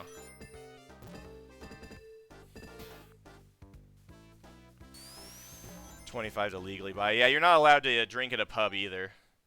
Okay, score 5,000. Like, there's a no tolerance on alcohol for, if you're 18 in the U.S. and somebody tries to buy you a drink or something, you're on the hook for dealing alcohol to minors.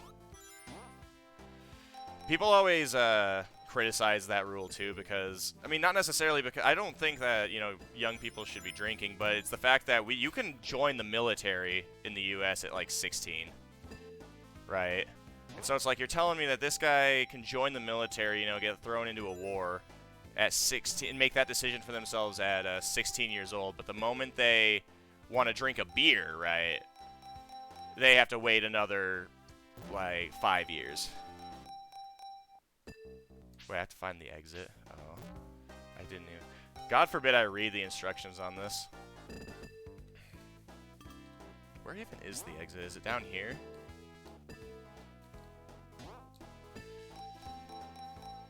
See, I like Casino Nights, don't get me wrong, but I will never forgive it for creating the standard, basically, that every Sonic game has to have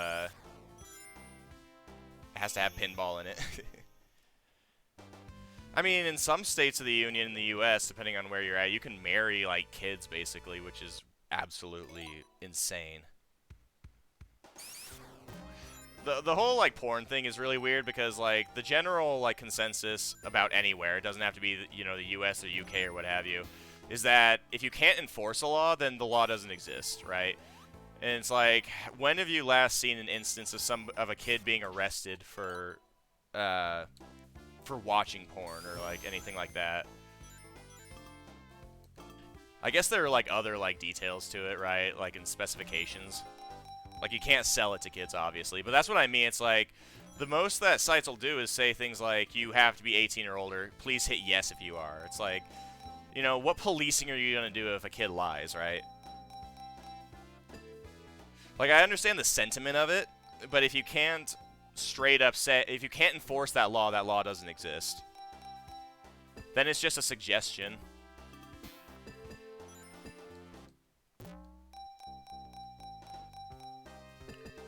Right. It says yes. It's like, oh yeah, sure, and then yeah. I mean, I mean, when I was a kid, I was always afraid of that.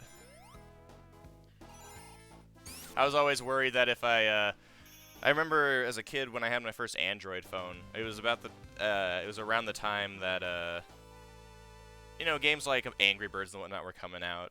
Like, I would try to pirate them, and then there was one of them in particular that was like a troll. That as soon as you try to click it, it said the cops have been called. You know, just wait where you are. And it actually kind of freaked me out, right? Because I thought I was going to go to jail. You know, fall for anything, and I absolutely respect the guy that put that together, because I didn't try to pirate anything for a while after that.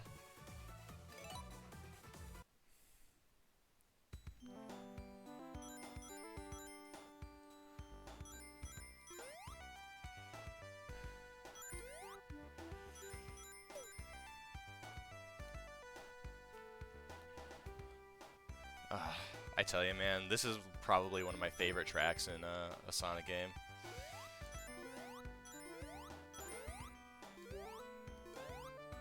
Oh yeah. People complain about this and how it's boring, but it's like this comes right after Metropolis, dude. You're telling me, uh,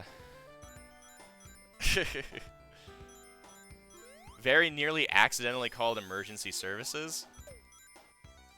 God, I feel like even in the U.S., everybody has a story about like emergency services. I mean, I luckily didn't.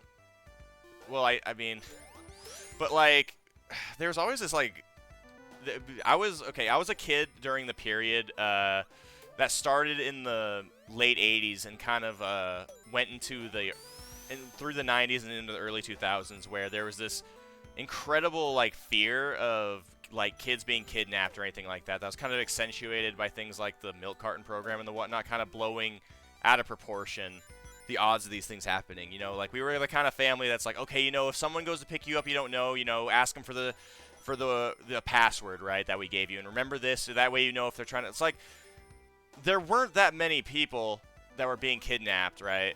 But because it was kind of like this mass hysteria in the U.S. And so, well, the reason I bring this up is that, oh, hold on, let me.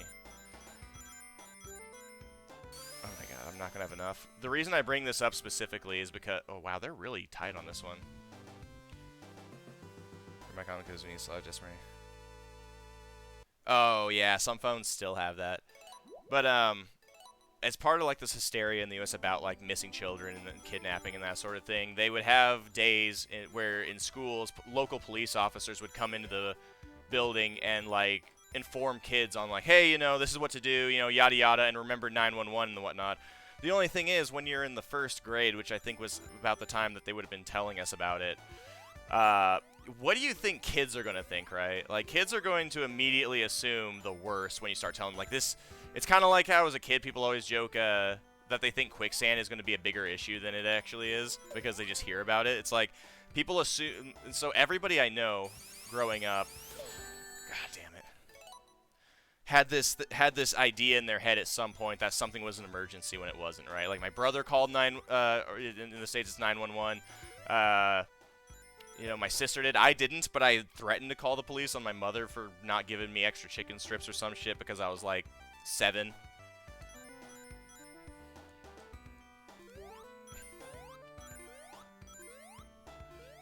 Right, it's like again, there's a sentiment there, but what are you putting in people's heads? Where are you putting kids? Some things you have to be specific about. For homework help. See, that's what I mean. Like, stuff like that is not uncommon.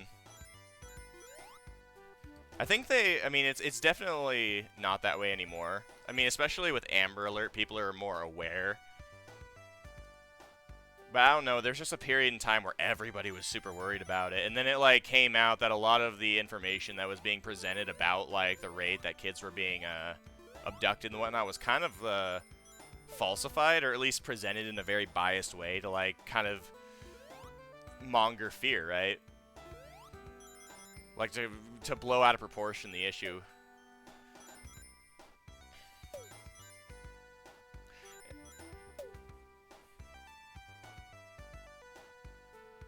But of course, as kids, we were terrified, right?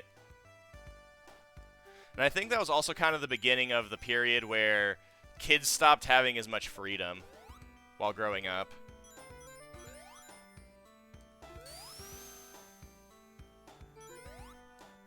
Like, there really was a period where it felt like, hold on. Get as much of this as I can. Damn, dude, I'm really messing this up then. Do I have to get, like, every one of these? Pretty close. I mean, there was just a point where I guess, like, parents did not... I would always watch movies and hear stories from my parents. It's like you were allowed to like just walk to the park, or you were allowed to just like go hang out at a friend's place. Sure, yeah. I don't know how I'm gonna get the ones at the actual goal. I'm gonna have to make up for that by getting a lot more over here. And like I found out that like previous generations gave more freedom to where their kids were allowed to be, but I guess during this kind of period in time, god damn it.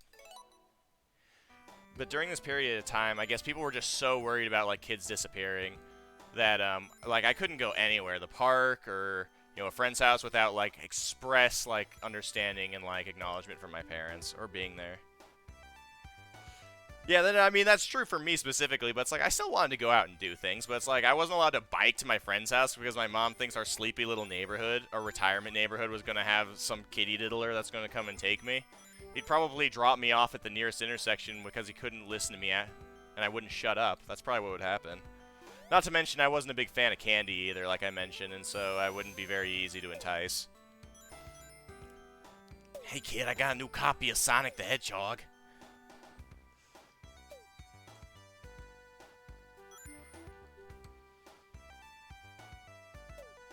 I don't want to say it was like a delirium or anything, or it was a mania, right? But it definitely, it definitely wasn't great. It definitely wasn't as all it was cracked up to be.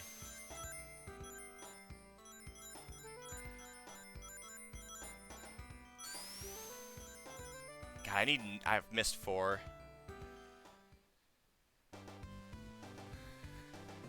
It doesn't feel like a goal. I can't believe that the one that's giving me actual trouble is a Sky Chase of all things.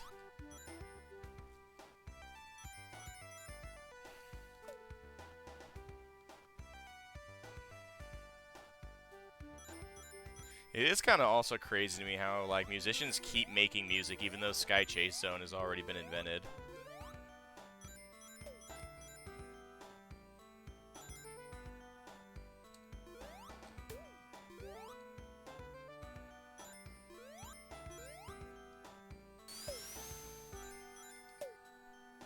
Crazy Bus does, yeah, that's true. It doesn't get much better than that, man. Crazy Bus is what I imagine, like, whenever I hear that opening track, I always imagine that, like, the person who was making the music had, like, a synthetic keyboard or whatever, and, like, he's carrying it, and he just kind of falls down the stairs, like, while holding it, and it's a really long, like, spiral staircase, and it goes on really long.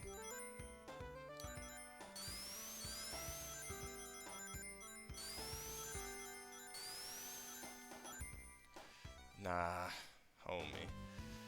I gotta put myself out here a little more. I think I'm too scared to, like, get hit, and so I'm missing a bunch.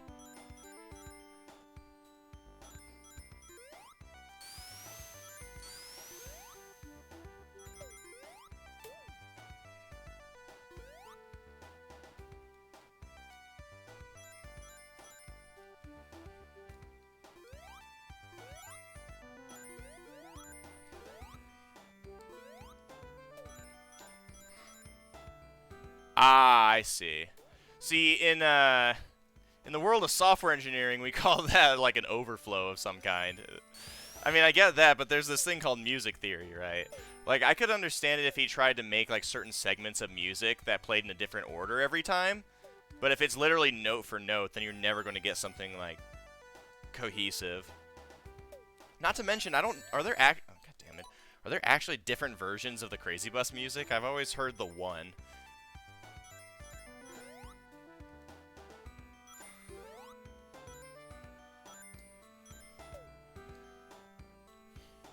Like, if he made a bunch of different segments that flowed into each other pretty well, it would probably be pretty repetitive, but it could probably still, like, classify as music.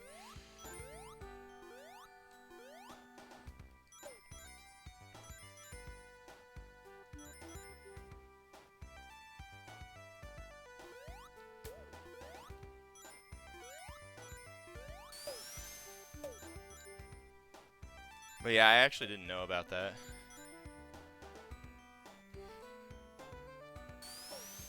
Also, if you are randomizing every single note, then geez, man, that has to be pretty like intensive on a DOS system. Oh my god. Alright, this is a really good run here.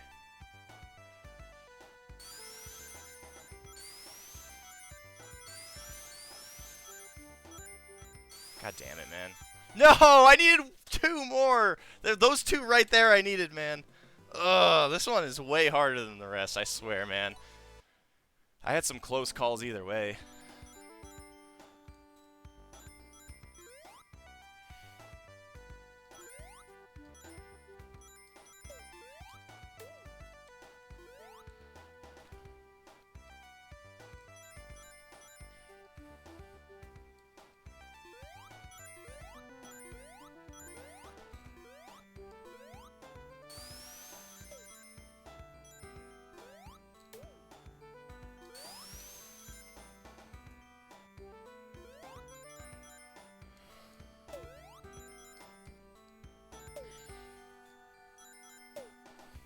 But in all fairness to him, though, would anybody remember anything about Crazy Bus if if it didn't sound like that?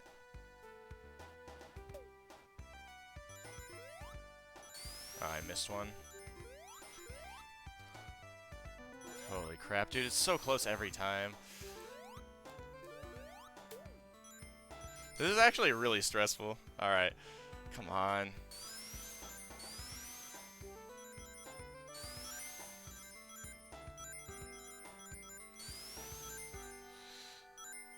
Oh my god, I was 1 away. Dude, I choked at the very end. Damn, man, this one's really getting me. I've never been so stressed out from Sky Chase. And the funny thing is I missed 1 ring before, and I joked about how I need every ring, too. That's so lame.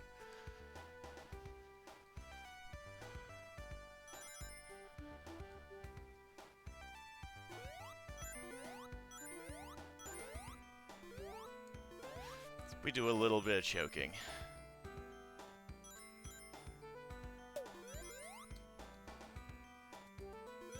Not missing that this time.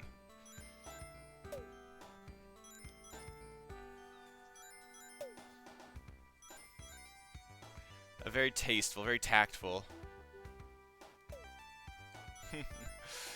Yeah, I need to set it up so I don't get Steam notifications when I'm streaming or something. I couldn't, it wouldn't let me go any lower. That's so bad.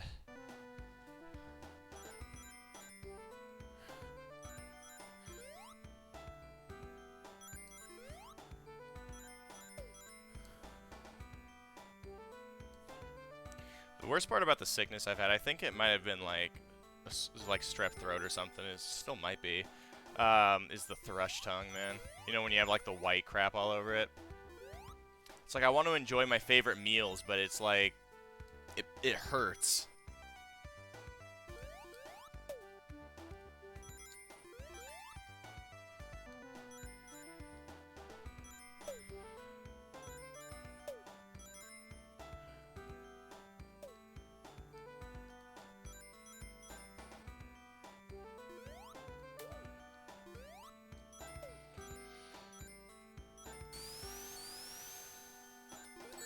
I jumped! I jumped! What are you doing?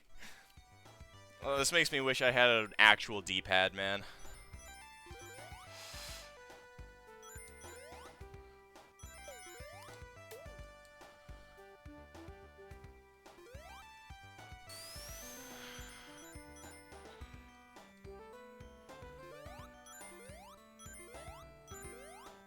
Man, they really want to make you work for this one. This might be the 1-2 of this game, and it's Sky Chase Zone.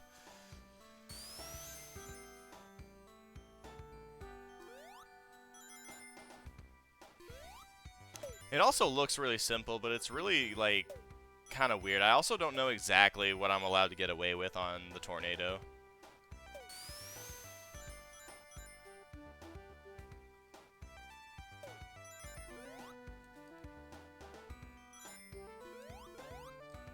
I just gotta miss some stuff here. These octopuses, man.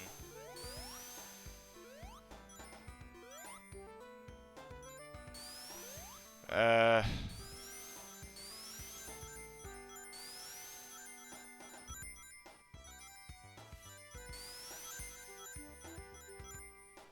91.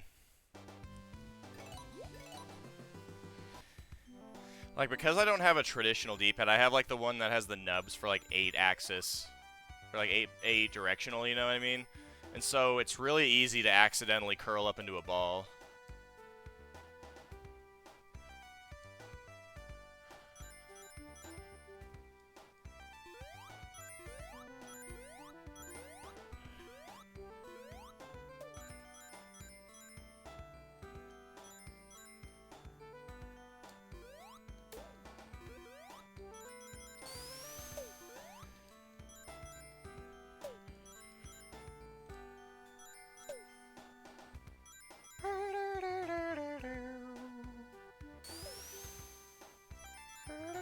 Yeah, like that. I mean, a lot of these cheap controllers have stuff like that.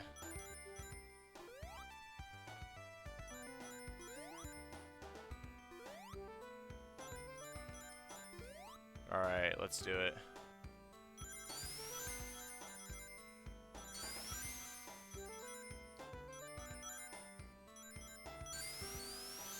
There we go. Ooh, I got every one of them. Wow, 100. That one was way better. Finally, jeez.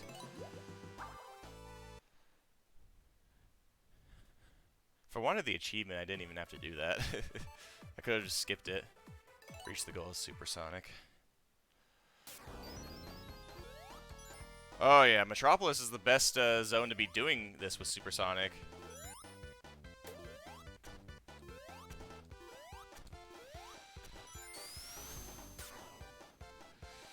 Oh yeah, that's right. They announced that a while ago, didn't they? I thought that was a fever dream I had. You're telling me we can get plumbers don't wear ties for the PS5, but we can't get our HD version of Mr. Bones?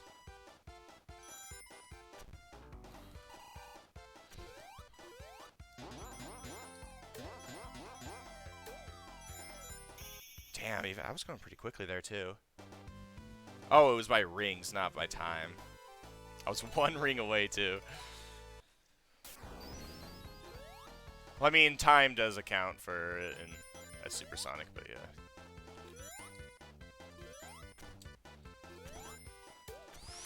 No! I forgot there was a drop dash.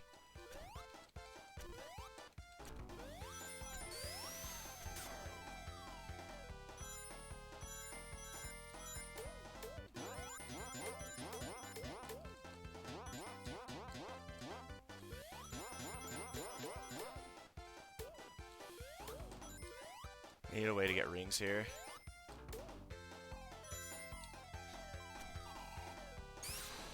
Come on, just a little more ringage. Just... There we go.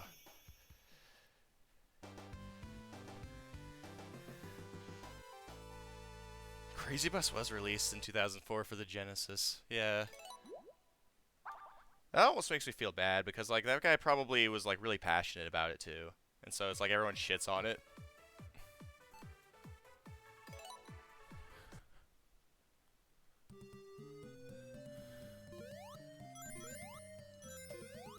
I gotta do it without touching any enemies.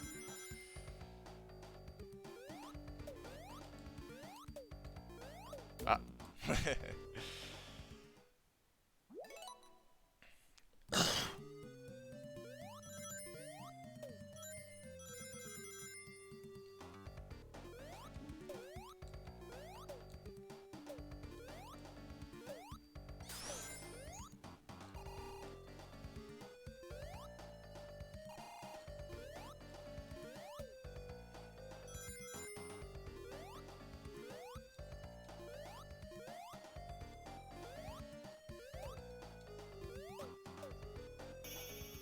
Nice.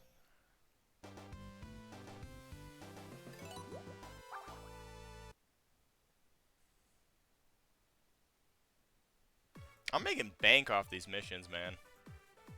1, 2, 3, 4, 5, 6, 7, 8, 7. Wait, I only have 7 because I spent so long on the 1. What is this?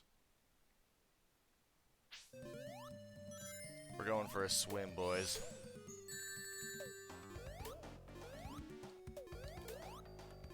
Who needs rings where we're going? What the hell? Bro, that really sunk. Can't believe Sega predicted the BP oil spill, man. It's kind of nuts. It is really hard to tell what I'm allowed to, like... Like, if I want to get these rings right, it's like...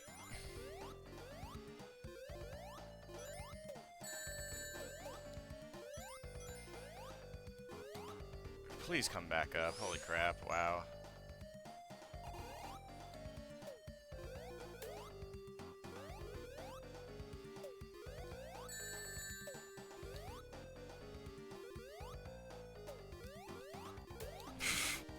This is so weird. Wait, there's so many here. Why would I ever want to get the early ones? The river in Ohio looks like now, exactly. Honestly, if there was like a train wreckage of severely polluting things out of a train and they decided to blow it up, I honestly would say that was like a skit for like the stream. But nah, it's something that actually happened. Welcome to Ohio. The air is chlorine.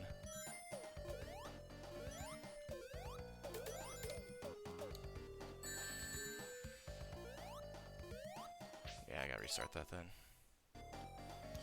Right. Nah, Florida's too easy.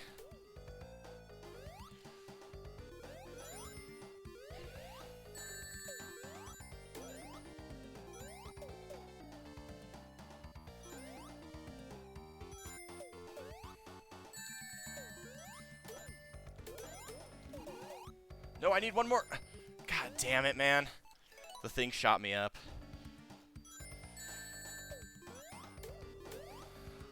I don't think they thought this one through very well. It's kind of annoying because they just like come out. I mean, at least that one has a ring up. I mean, I guess they all have a ring above it, but still.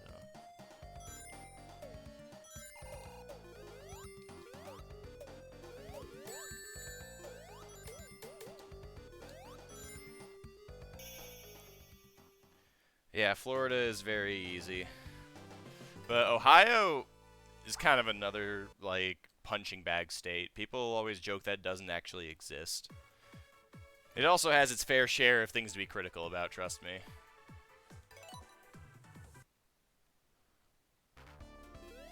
Eh.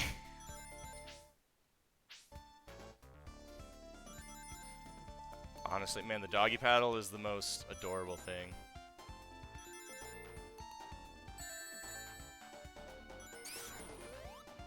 Also, try to tell me that Aquatic Ruin isn't the most underrated Sonic stage.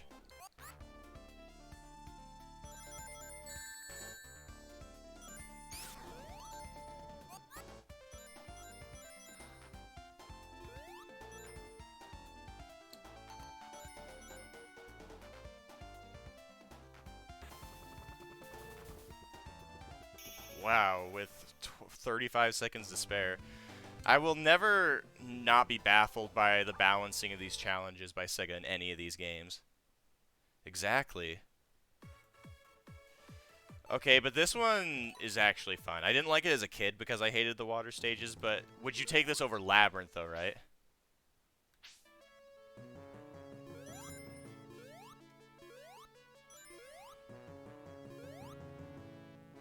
I have no idea what I'm looking at.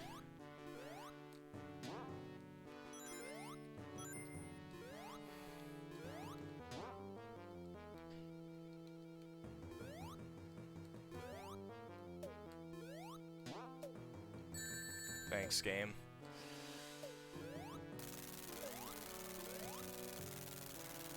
Oh, I'm not supposed to go this way. It's a red herring.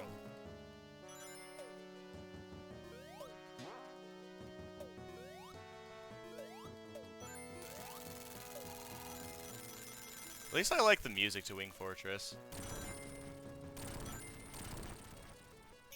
God damn. Over Chemical Plant? Nah, probably not. But I mean, it comes right after Chemical Plant, so it's not like you get to choose. I'm saying like per game, right? I would definitely pick Hydro City over any of them, but well, that was fast.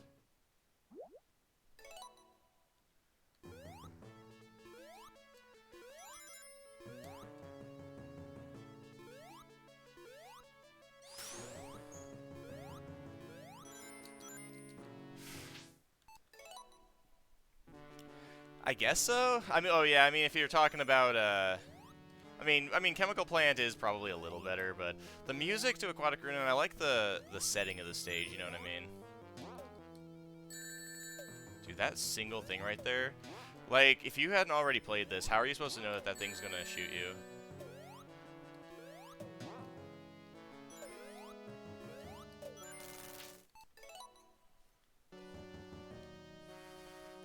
And it's like people say outshine, but that's if you look at it purely as a water level.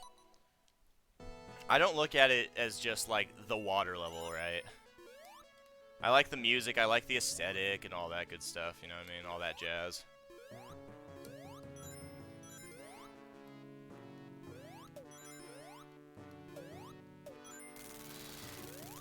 Might as well restart if I missed that. Is Mr. Cave's underappreciated? I think people really like that stage, minus the shit pit, right? The Pit of Doom.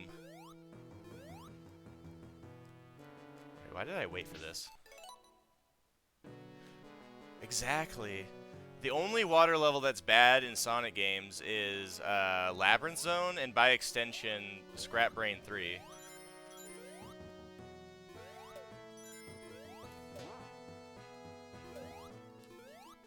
Did it again.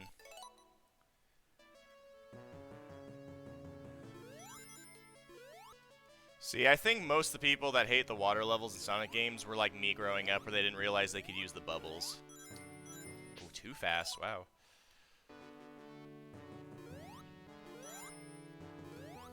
What am I doing, man?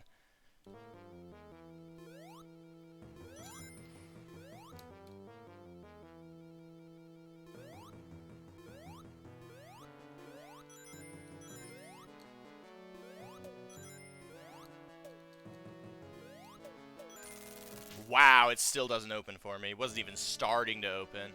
It's like, I don't want to stand on that platform, man. Things are shooting at me.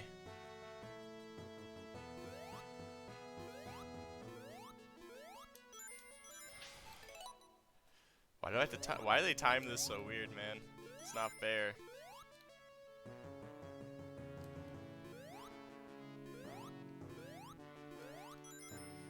See, to me... Oh, god damn it. I'll be fine. As long as I actually wait for this, yeah.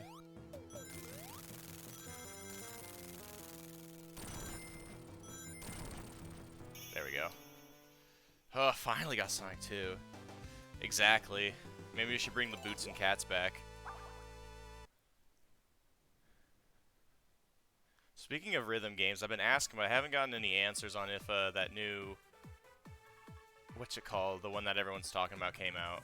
The one with the cat. Not Boots, though. Hi-Fi Rush, yeah. That looks pretty cool.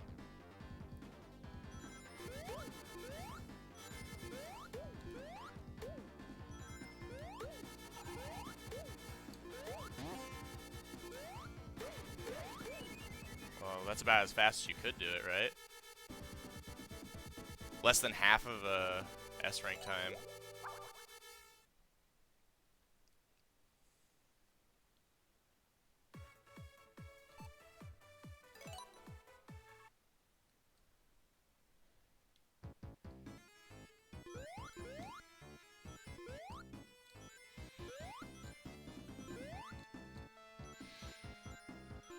Me, Sandopolis is #1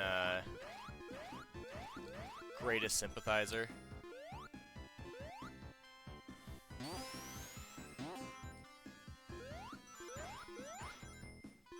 I have to reach the goal too. Whatever.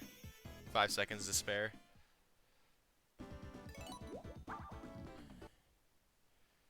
We almost got these achievements out of the way.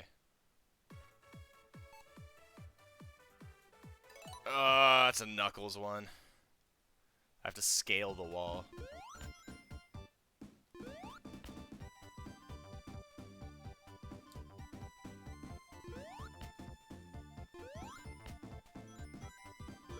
Well, they made it piss easy, so who cares?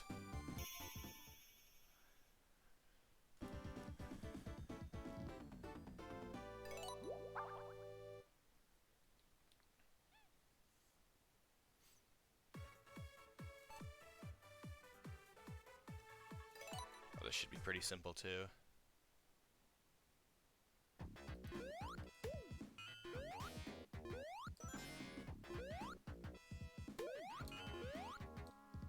It ate my jump.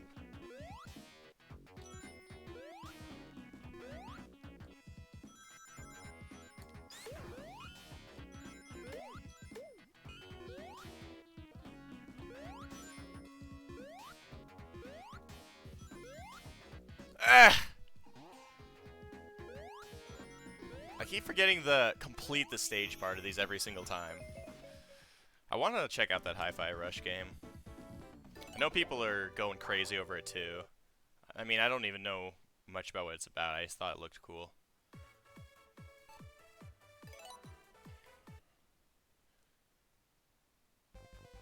Have to get the animals? Oh, I see.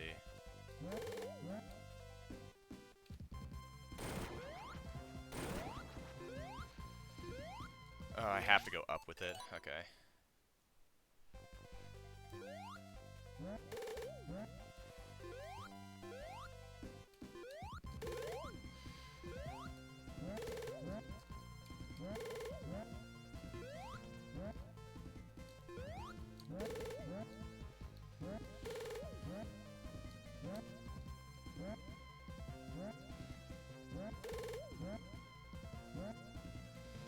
That's okay, take your time.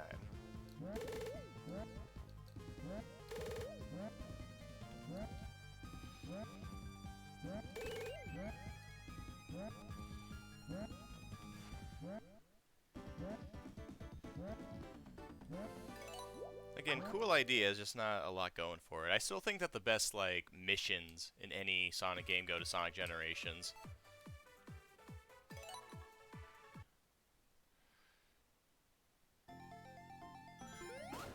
Bro, who out here putting balloons in Lava Reef, man?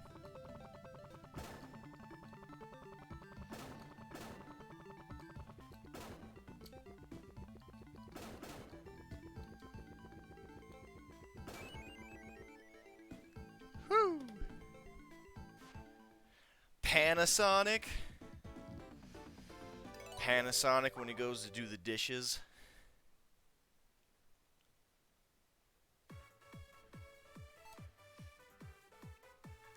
How many have I done? 1, 2, 3, 4, 5, 6.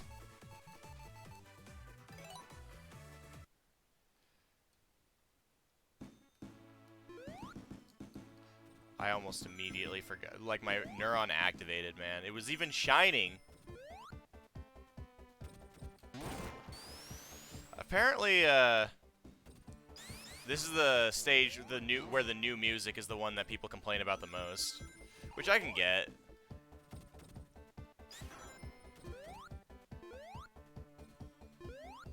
Uh-oh. Okay. Well, that wastes a lot of time. Ah. Oh. Well, now I gotta do it again.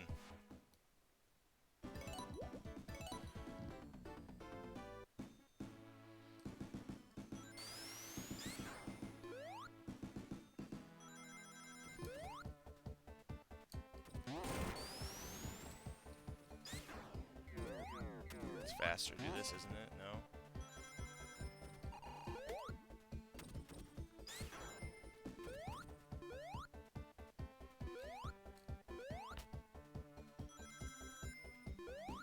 There we go. We're getting very close to having all of these achievements.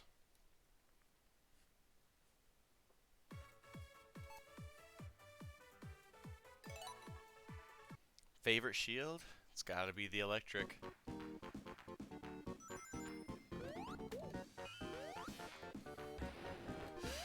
Wow, okay, that is just straight up toxic. Really? There is one shield that you're allowed to pick with you.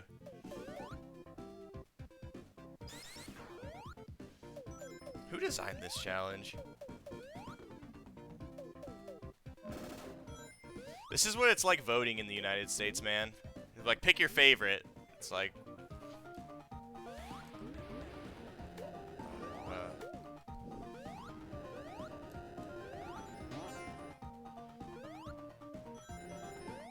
I'm guessing that means I need electric now, right? Yeah.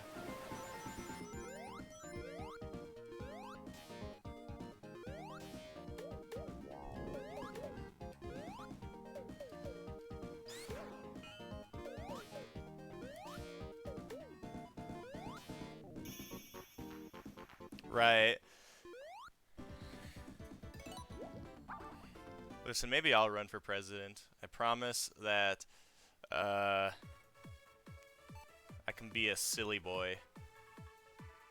That's already more than what we got for the other guys, right?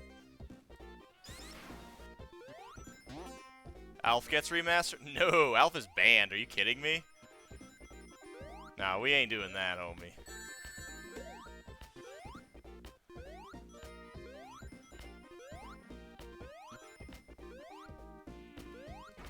Wait, is it just... Oh, it's just I gotta get rings. If I get hit, I should just reset then.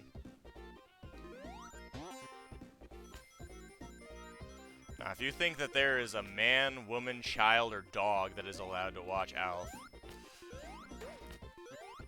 it'll be confusing as hell, but my entire platform is going to be based around the idea that Alf is completely banned.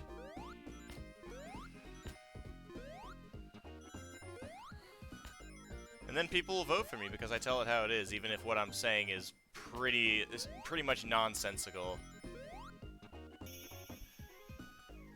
Why isn't it on PS3? Why isn't there, yeah, if Mr. Bones is so good, then why isn't there a Mr. Bones 2?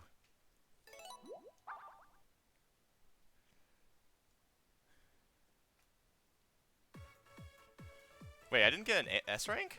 I thought I got an S rank.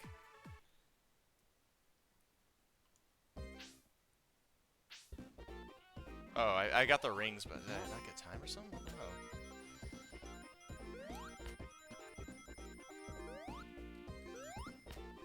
Bro, I am hitting this.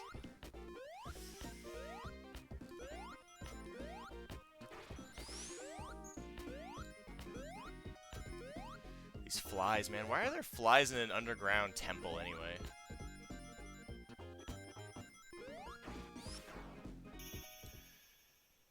A second off. Okay, well, now I was a second ahead, luckily. I like how I went into a drop dash and it ate my drop dash, and I was about to lose because of it, because it, like, ate my momentum. 1, 2, 3, 4, 5, 6, 7, 8, 9. So one more. These were significantly easier than Sonic 2's. Defeat 5 each of Butter Droid and Cluckoid with Fireball Spin Dash. They mean, like, pressing A midair, right? Yeah.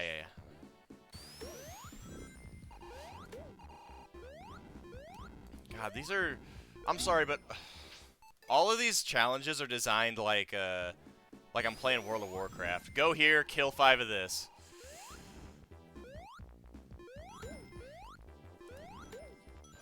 Damn. That one didn't even count, did it?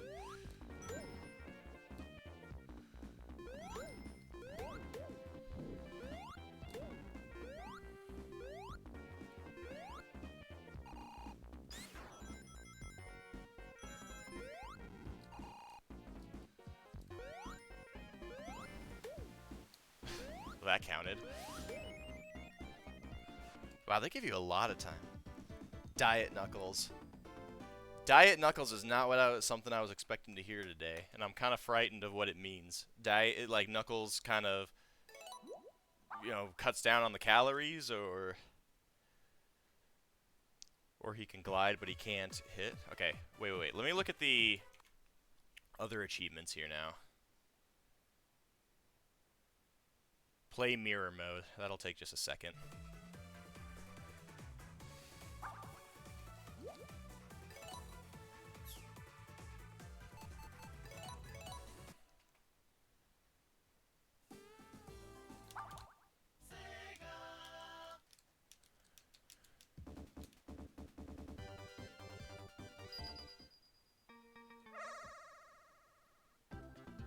Alright, I played mirror mode. Did I get the achievement? It didn't give it to me. Is it like play as in I have to beat the entire game on mirror mode?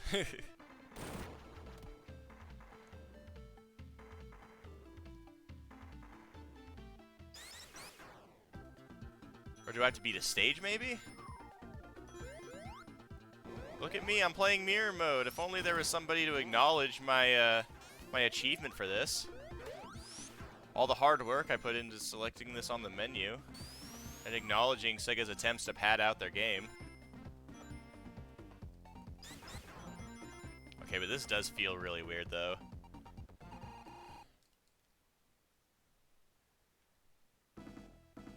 It took a while. I thought nothing was going to come. I thought we were going to get another Sonic Advance 2 thing.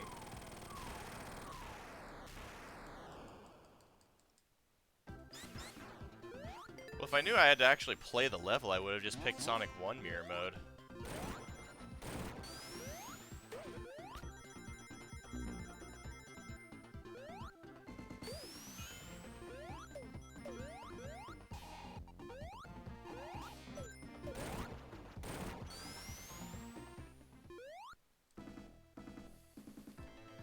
Right.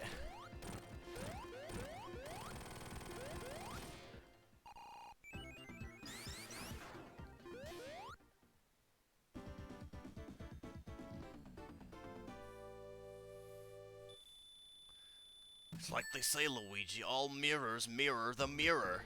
Alright, so it did just give it to me after playing one stage. Cool. Next, I have to unlock a ton of things. Unlock 6 movie collection. I'm just going to unlock everything in the museum. Well, I don't want to go to this title.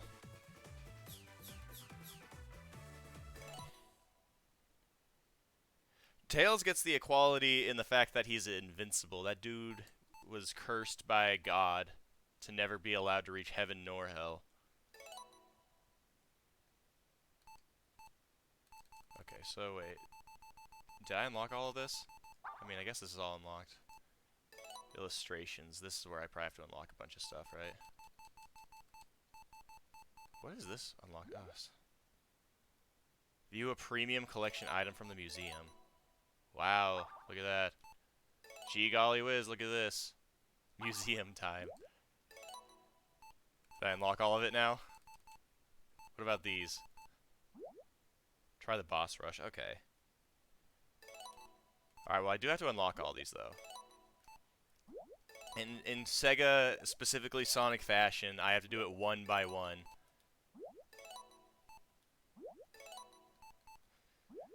I would like to get some of these as like wallpapers though, they're kind of cute. I like the old designs of the characters, especially Tails.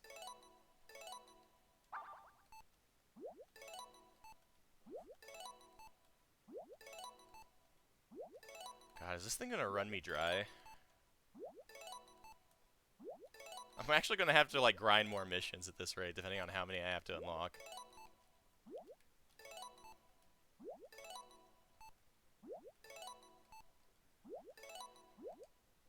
Art Appreciator.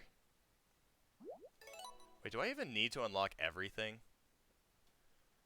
Hold on, 6 movie collection items.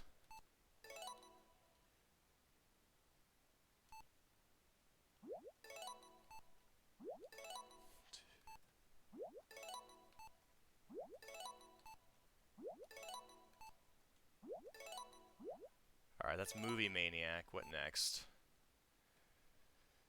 Try the boss rush from any of the titles? Yeah, okay.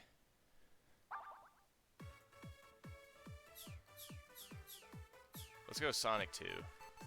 Sonic 2 has the better of the bosses. Egg Drillster. Since when do they have names? And that's it, I got the achievement. We did it!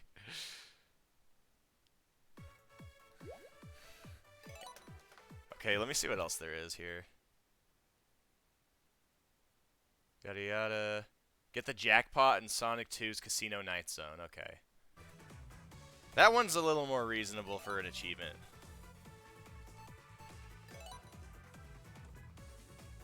Wait, am I not allowed to pick the stage, though? Bro, don't make me play all the way to... Okay, hold on. There has to be... Ah, screw it. I'll just, What's the, Sonic 2, thing to get to stage select? It's the most famous one, right?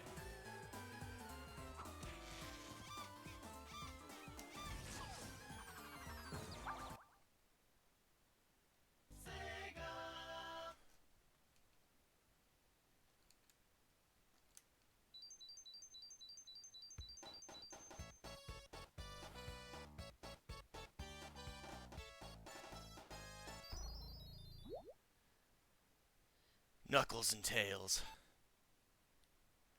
I'll probably just do Tails if I'm doing this. Tails is just the best, man. Like, people complain about how, Sonic has too many characters, right? Like, that don't really make sense, like Charmy Bee and whatnot. It's like, yeah, I mean, why did they stop making why do they continue making characters after Tails? He's just a little guy.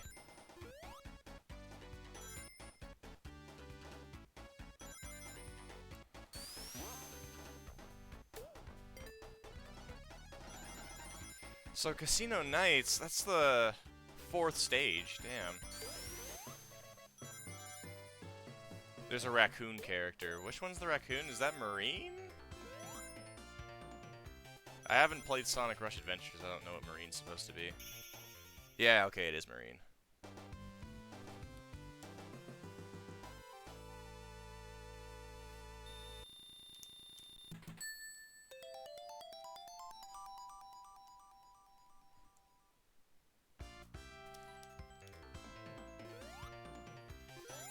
Okay, but the thing is, like, as much as I love Tails, man, the fact that he's named Miles also gets me, because it's like, there he is, Boris the Hedgehog.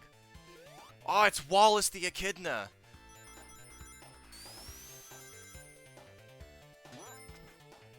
Whenever I hear Miles, I think Miles Thornberry or the dude from Elf, the tiny guy, Peter Dinklage's character, you know.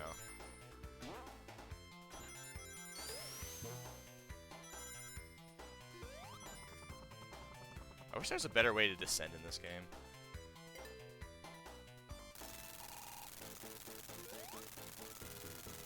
You're too late, Sonic. I'm forklift certified.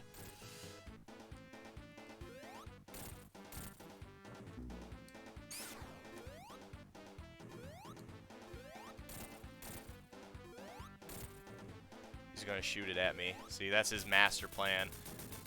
Like, after everything that happened in Sonic 1, you'd think he'd try a little harder. 1.602 kilometers per hour. Yeah, it doesn't really roll off the tongue as well.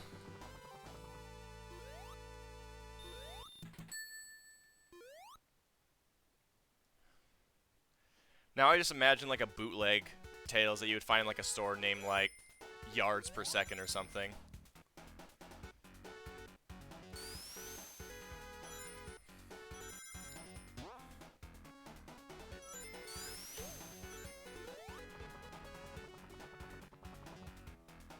Goodness, it's meters per hour.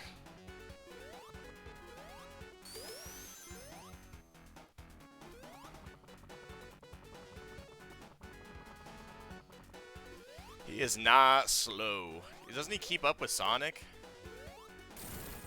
Isn't that his whole thing? He, like, uses his tail as, like, a propeller. And it, like, somehow keeps up with him.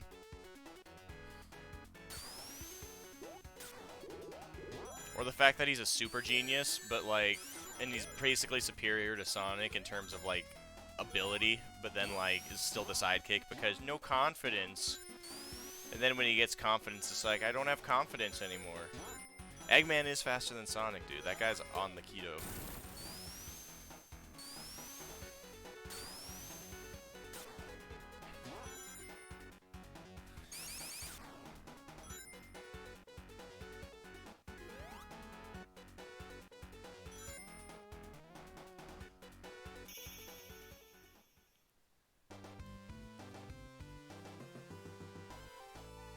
So what are the odds of getting the jackpot in Casino Nights?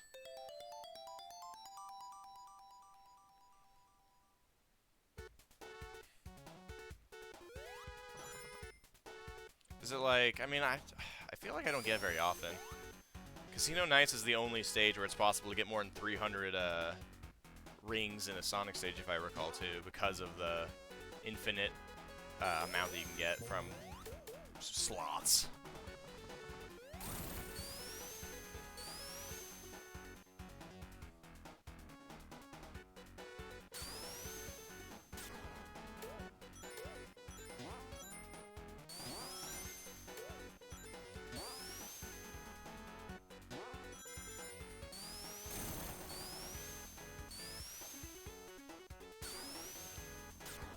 It is kind of crazy. In what sense? Get things out as quickly as possible.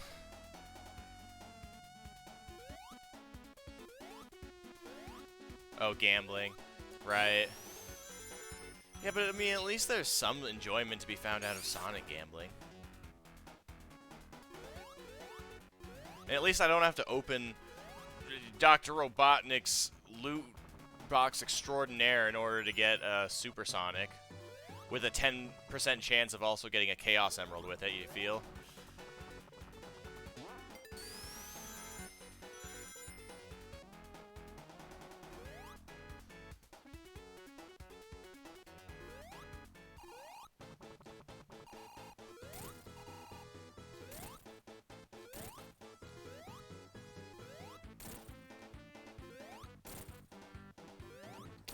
Bro, he keeps faking me out. It's like, oh, I'm gonna do it. Oh, I'm gonna do it.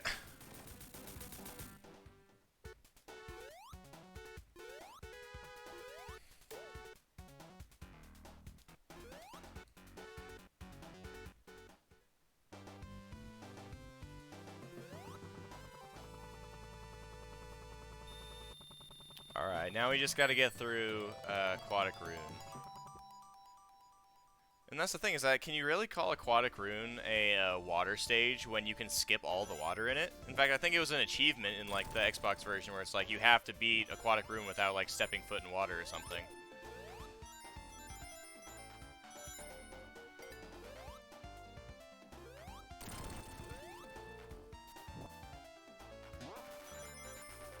I really like the music to this. There's a channel on YouTube that deconstructs all the music, like, and I mean like plays each of the different instruments individually. That's really cool. I should probably like have it look out, like show out, because it shows like how like all the sounds are made using the Genesis sound chip. And Aquatic Rune was the one I was like, wow, you know, I really appreciate this one because of how good it sounds when you like deconstruct it.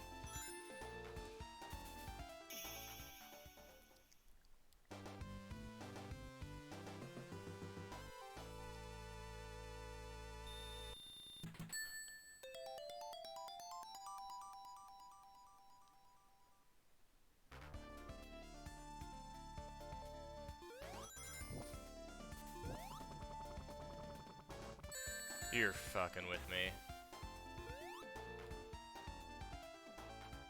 This is why I picked Tails.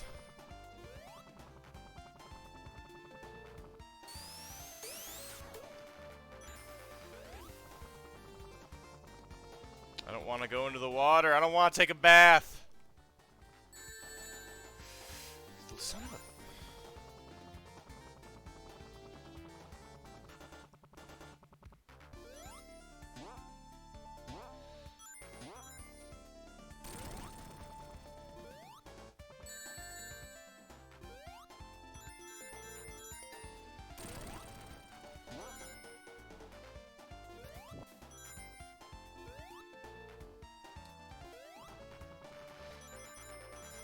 Playing life on easy mode. I hope it's not, now that I think about it, I hope it's not like the Xbox Live Sonic CD where if you try to play the game with Tails, then you can't get achievements.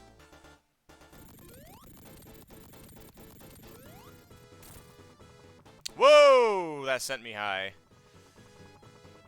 Tails is trying to leave the game, guys.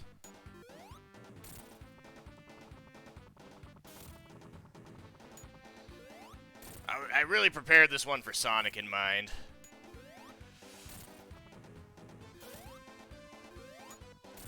The funny thing is, it actually is made a little less easy to cheese by the fact that, like, it's in widescreen. I think I mentioned that already, but...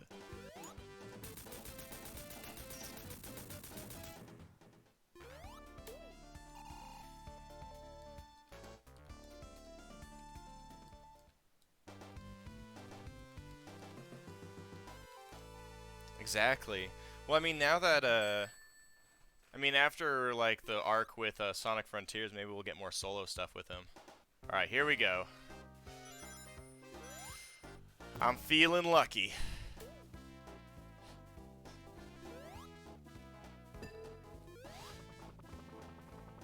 I just read, okay, let's see. I just read, JoJo Part 7 and, you know, Steel Ball Run. I like, binged it over a couple of days where I was reading it, and there's a stand in it where, you get to keep everything they give you if you're honest about it, but, like, you have to spend or trade everything you get. Otherwise, otherwise, like, you basically die, right? Let's just say that it's simple. And they ended up having, like, $50 million in, like, a diamond and shit, and their entire, like, goal was to find a way to spend all the money before the sunset, which I thought was a really cool idea.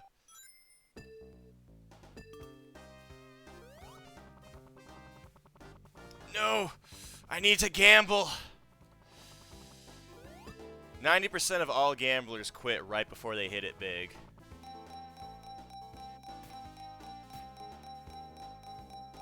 Damn, that's good. Come on, just give me the jackpot, man. Okay, that's the opposite of a jackpot. Least powerful Genshin Impact player.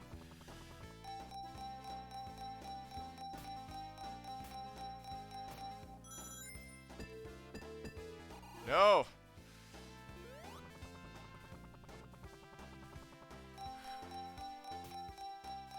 Somebody please help me, you know, figure out all my financial issues. My family is dying. They're starving. I spend $20 a month on food, $30 a month on rent, $852,420 on Genshin Impact crates. Oh, that was close to the jackpot. And I lose all of it. And ring memories in this game, so I'm not going to be getting any extra coins off of it either. God damn it, man, really? I really lose everything.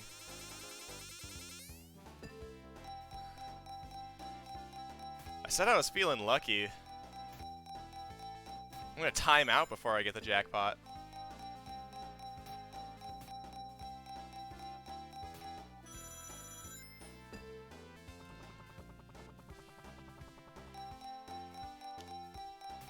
Damn it.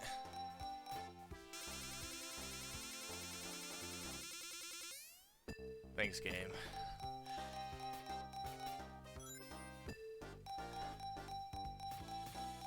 Listen, you don't technically lose anything until you leave the casino.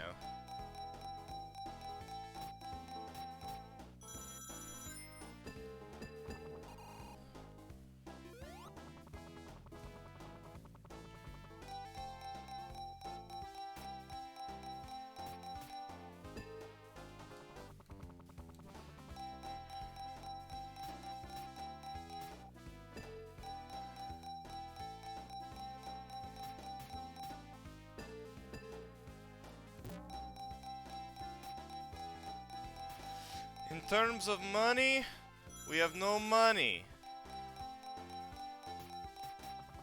Oh, I can speed this up? Really?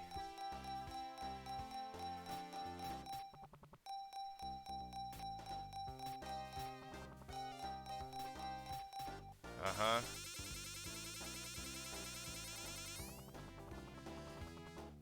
Man, they really don't want me to have that jackpot, dude. Oh? Yeah, there we go. That was the last achievement, too. 150. Cash out. Let me make sure I don't have anything else. Yada yada, yada yada, yada yada. I think that's everything. I mean, I might as well buy everything in the everything in the game. I should have enough coins for that, right?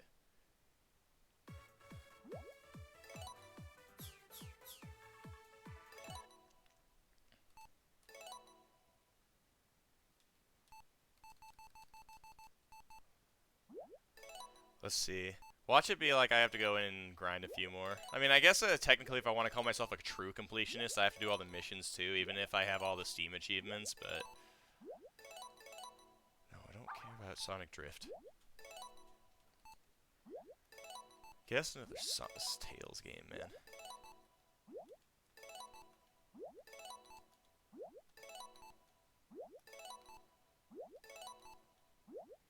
So what is this?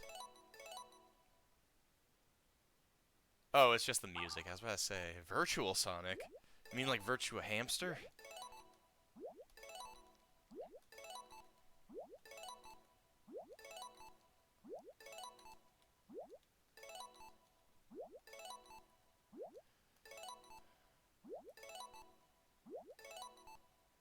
All these early illustrations and whatnot. Oh yeah, there's the original Robotnik.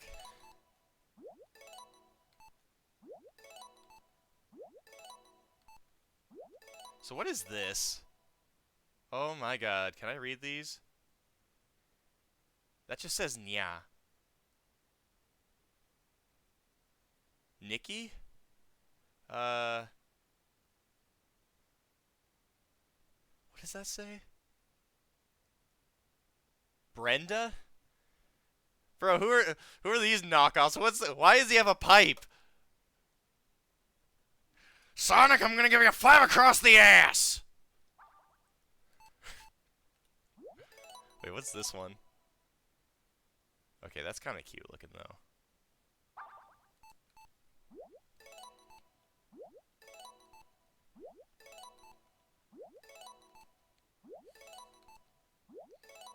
Character details. Yeah, the character details are fine, but we've seen all this before. Have we seen this? Oh my god, the boy.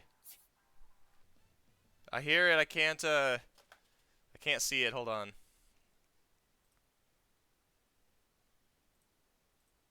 Oh, Metman. I didn't see, did you, There it is, yeah, yeah. Thanks for subbing again. That's good. That puts another point towards the goal, too. Alright, what do we have else? God, look at the boy, man.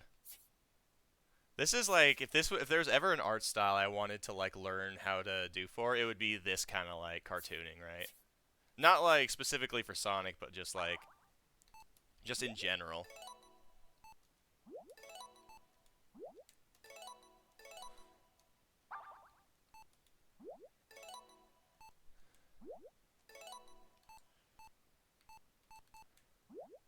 Let's see. Yeah, these are all pretty cool. These are the kind of things that, like, if I could buy these at, like, a Sega store or something, I would.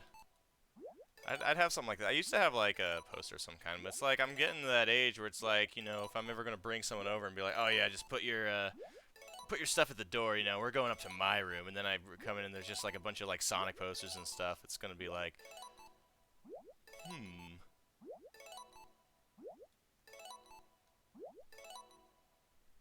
Alright, that's everything there. What am I missing? Am I missing anything? Probably some movies, right?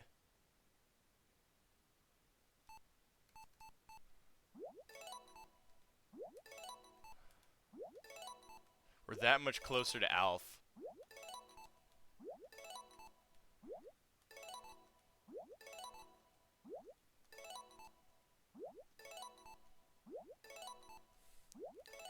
Man, between this and Super Monkey Ball, there are a lot of stuff, but you can get them so easily. That should be about everything. The premium ones are the ones that I have to unlock, right? Like, everything else should be...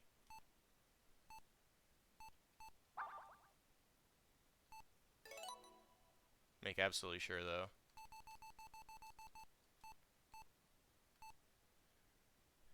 I love it how they show off, like, all the IDW stuff for Sonic, but none of the Archie stuff. I think Sega is perfectly content in forgetting about the Archie stuff.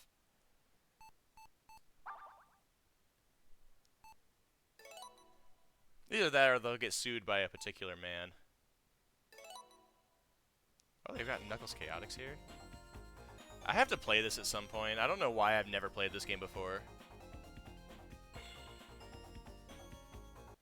Why is that so familiar? Da, da, da, da, da, da, da. Oh, of course.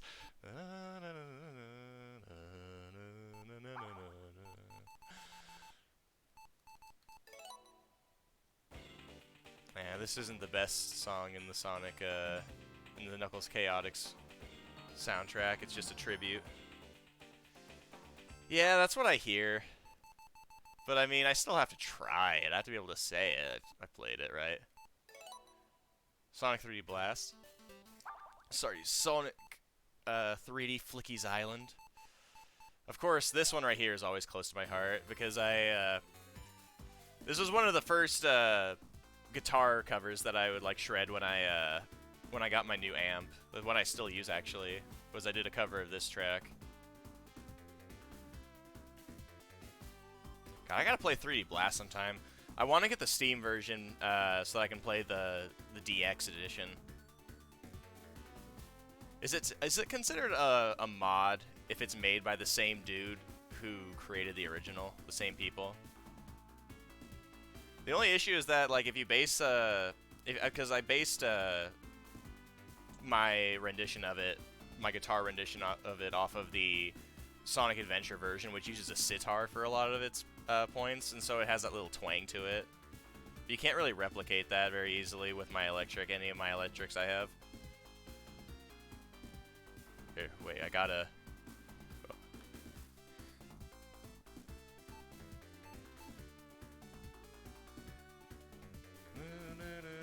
I don't know, I got caught up in that.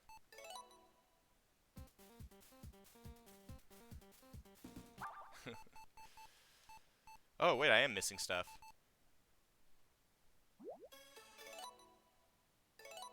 Versus June. Yeah, we'll look at it later. Am I even gonna have enough rings for this?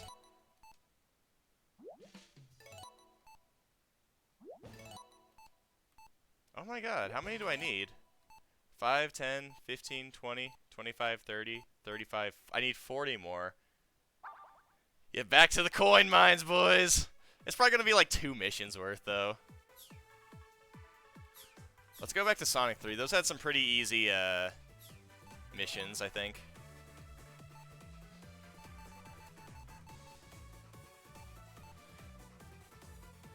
"15 Rhinobots." They love the Rhinobots in this game.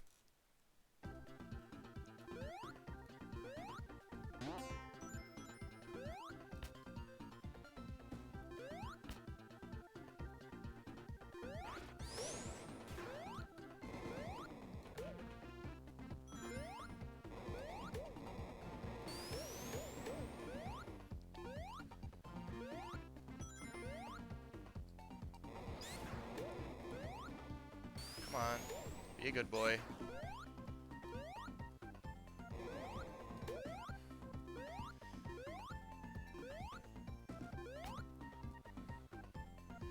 I'm perfectly fine on time, I think.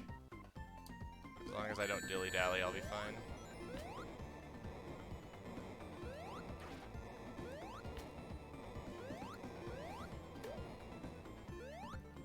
Well, I mean, finding these guys are kind of the tough part, isn't it?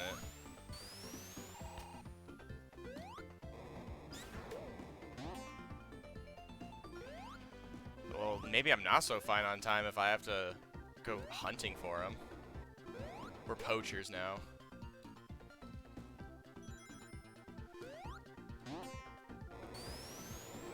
Oh my god.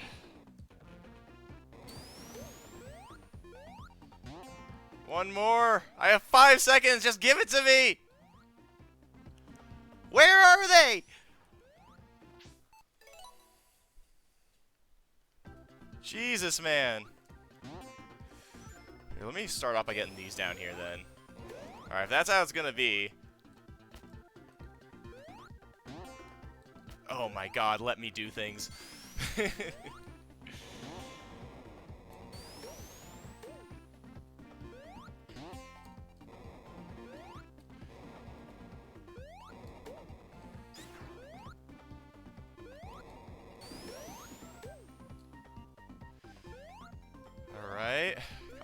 Let's go up here. Let me grabbies.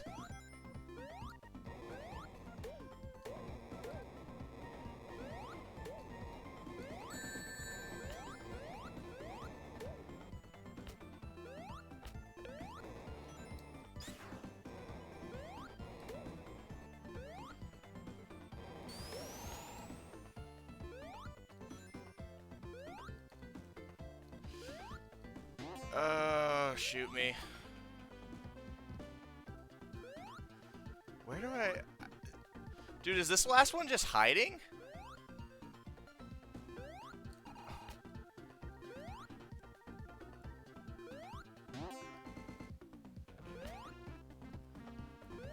What am I doing wrong here? He caught on to what we were doing.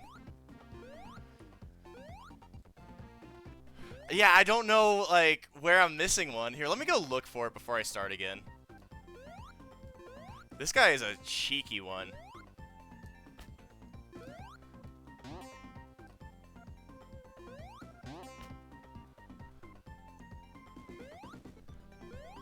Pat.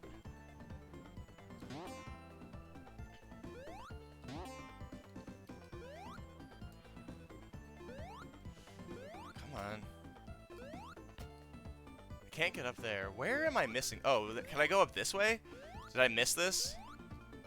Why is it anytime I want to grab onto it, it doesn't let me grab onto it? Pat the Bard. Patrick the Bard. My arch nemesis. There it is. Jesus. Alright, so I'll remember that for next time.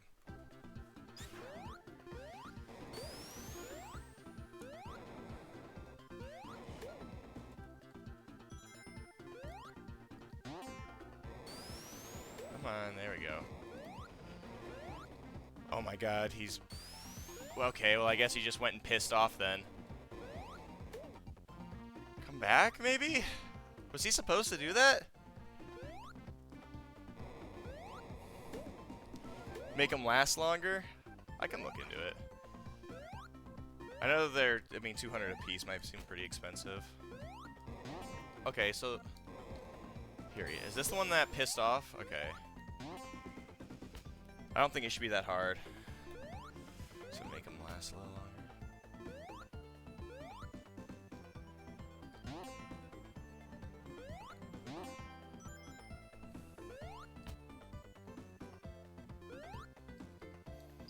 Dude, these things are impossible to grab unless you don't want to grab them.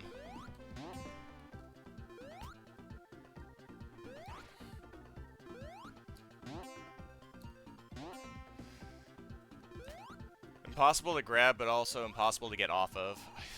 It's so bad.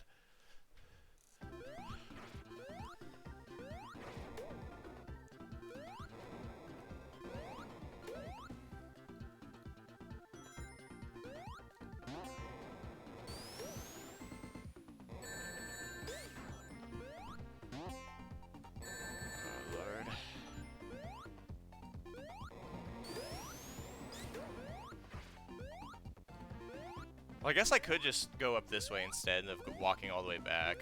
It's probably the smarter idea, honestly.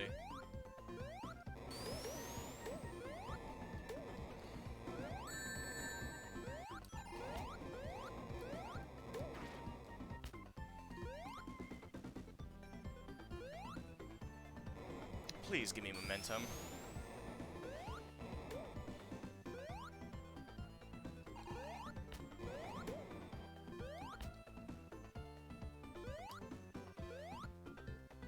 Here you are, you little shit. I'm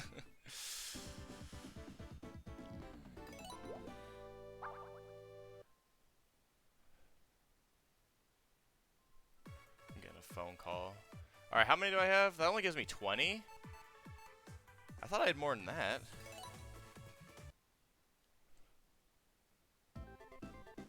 Wait, what am I doing? Use A with the water shield and bounce your way to the goal without taking a breath.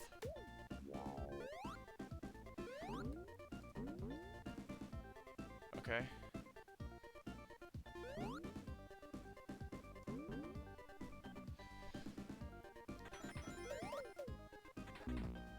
Well, I don't need it anyway.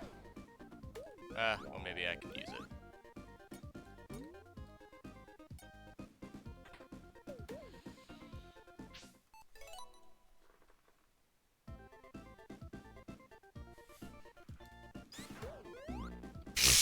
It didn't even give me the effect yet.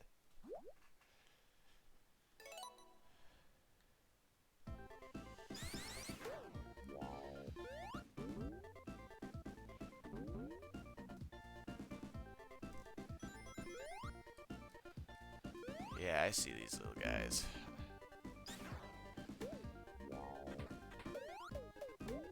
There we go, that's what I wanted.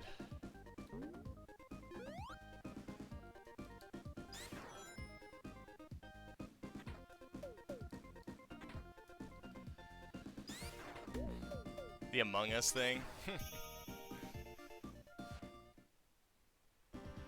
What was the Among Us thing? The little, the red thing? Alright, that should be enough to buy what's left.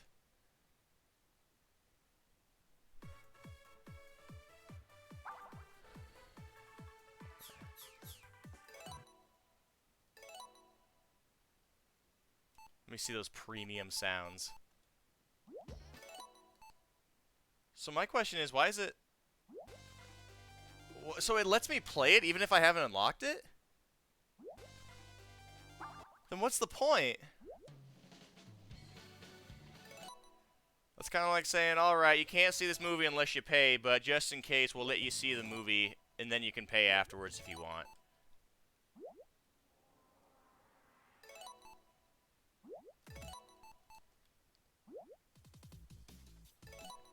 And just like that, I should officially own everything in the game.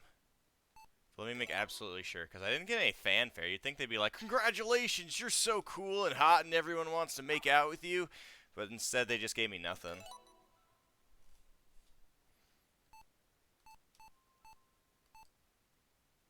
Oh my goodness.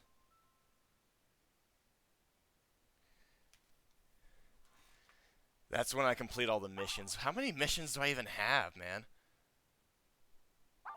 Hold on, let me look.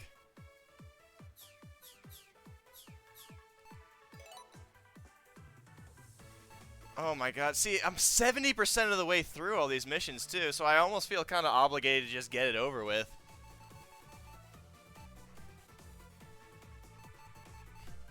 Hold on one sec. I'm gonna take 5 minutes real quick, sorry. It'll just be 5 minutes.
Whew, sorry about that.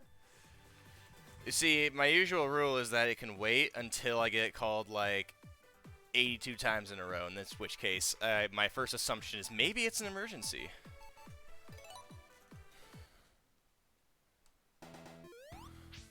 Avoid getting squashed and skewered. That's life, isn't it?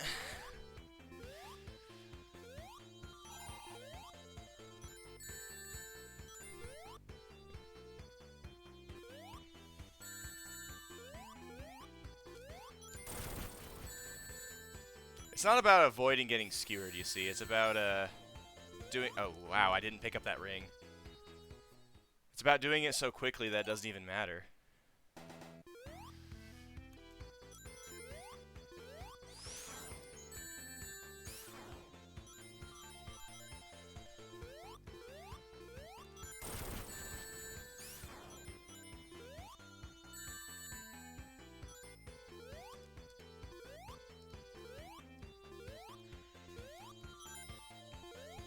Whew. Way too close. See, I keep trying to, like, optimize this so much, but, like, it's 27 seconds in a time of 45. I don't have to go that hard.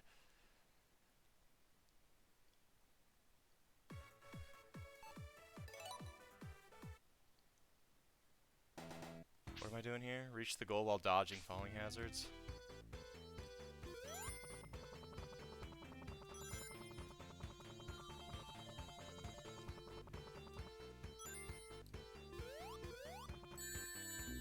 Ooh. Not like that, though. This is another one where it might just be faster to damage boost everything. I mean, do I even go faster by damage boosting? I can't even tell. Yeah, if I get hit by the ground there, then I'm kind of screwed.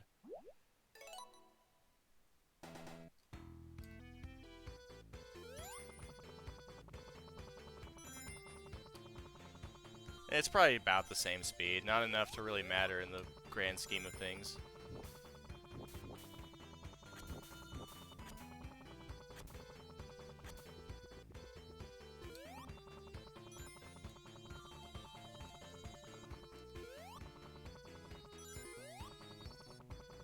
Yeah, see this one, I mean, this one was a little closer at least. Also, is my face tracking just not working anymore? Okay, there it is, I had to catch up.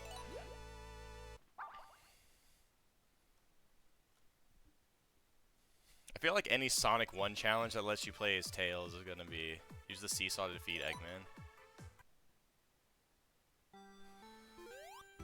So what, just do the boss? Ah, I see. And I don't get any health either. Cool. I mean, I just gotta play it safer then, right?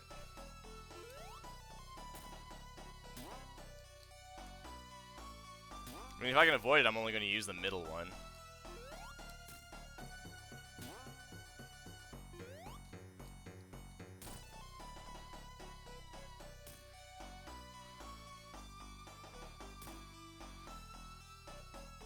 I'm guessing he doesn't go to the one you're already on. Yeah.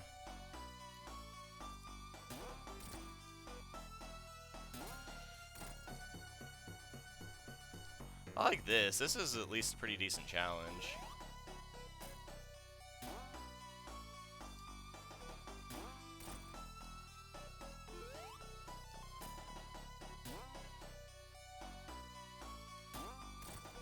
How many hits does he take? There we go.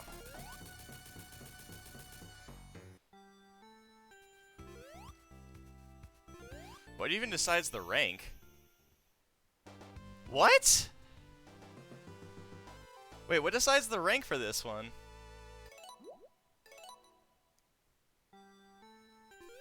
I have to do it in 50 seconds? So I really do have to, like, not play it safe. Wow.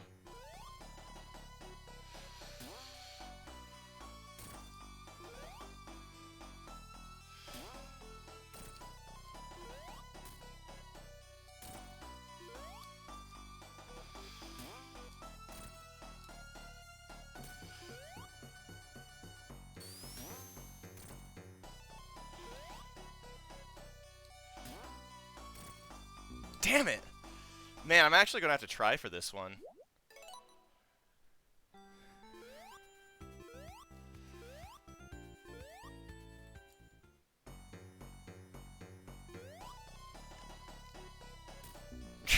I tried to walk off of it in time, so that I could try and get the momentum I needed.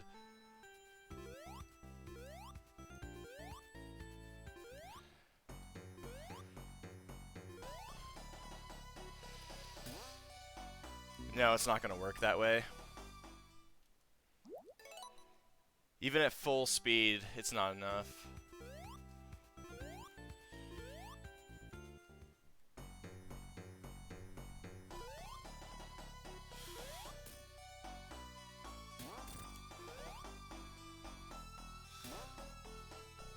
I thought I could reach him. Okay, this one is gonna be very interesting, but I'm totally committed to it now.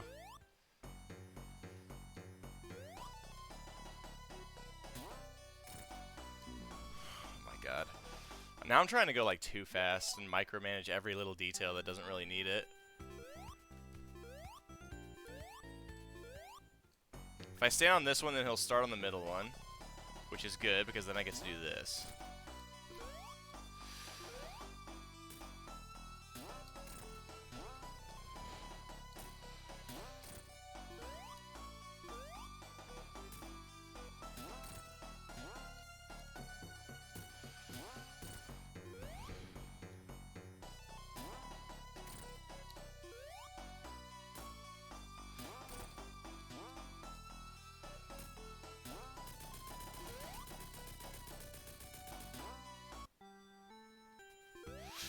Come on, let's go. All right. Not too bad, actually. Just a little bit of muscle memory to get going.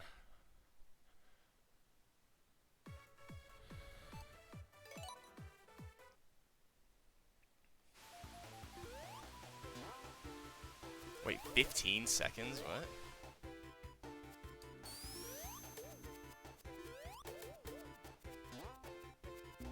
Oh, you're kidding me. Dude, that's just mean. I did so well, too. I'm probably not going to be able to get that same level of skill off.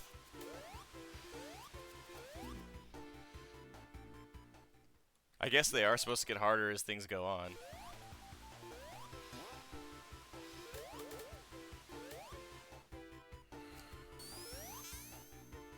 Shouldn't have rolled.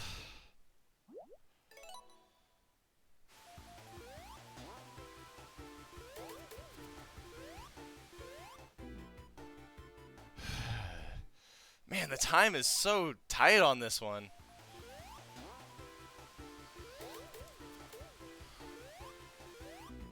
If I don't get to that immediately, it's going to hit me. Like, the moment it spawns, the timer starts.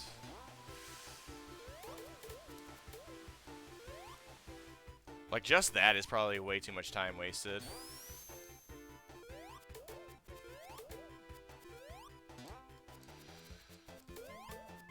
Yeah. 1 second off.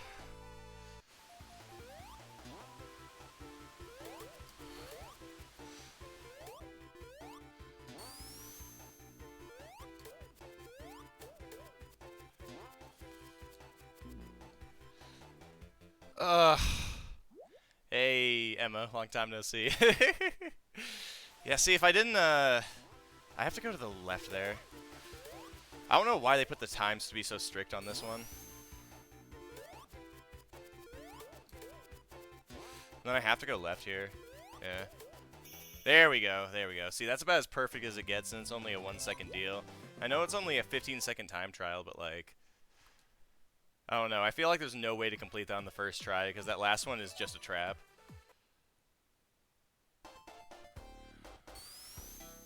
Wait, what am I doing here? Just reach the goal without losing a single ring. Okay. So basically without getting hit. That's... Yeah, I like that. Or I guess I get a chance to pick it up, though.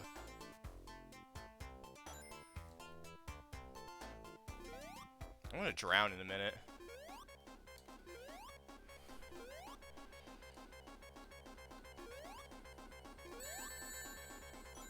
Wow, there goes my air bubble. I got knocked away at just the right time.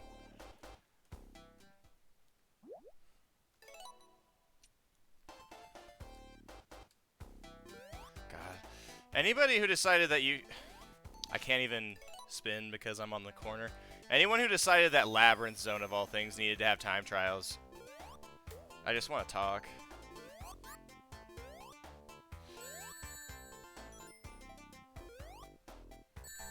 There's not even a point to damage boosting.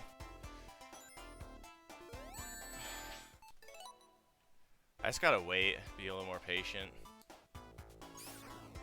Like, everything is so slow and murky.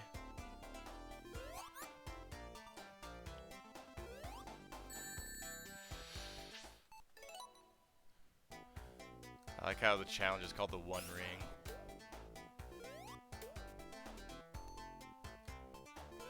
God damn it, man. I'm like so impatient because of how slow I move underwater.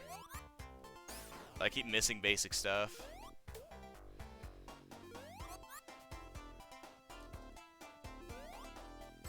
Okay, I didn't go high enough. Let me. This one challenge is really rough because there's no like if I go too high, I'm screwed. If I go too low, I'm gonna lose it. And if I lose it, I have to climb all the way back up. I have to just do that. Yeah.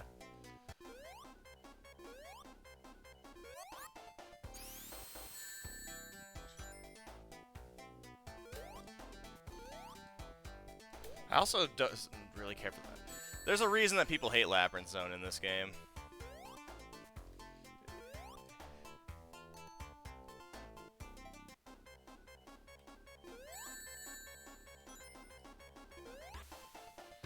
Yeah, see, I don't get it. I don't even get an A rank, actually.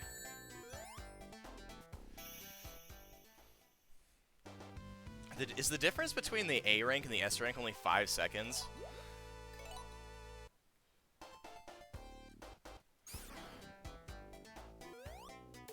I just can't get hit like this. Yeah, like, that was too low of a jump. I was about to get hit there.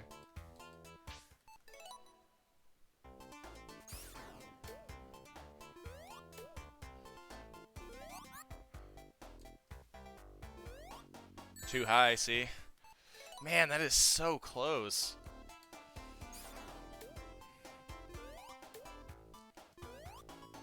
And then I missed the air bubble, too. I probably don't even really need the air bubble if I play perfectly, but...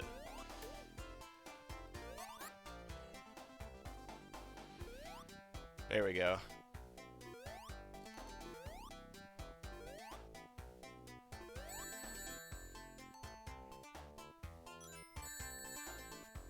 What hit me there?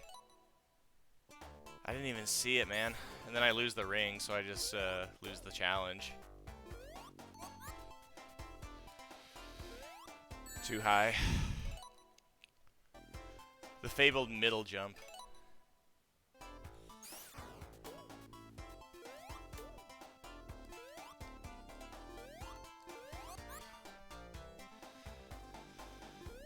There we go.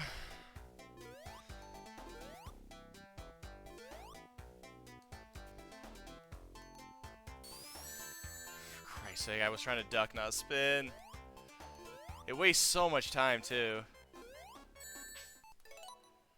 I basically have to just damage boost it. I keep forgetting to spin here.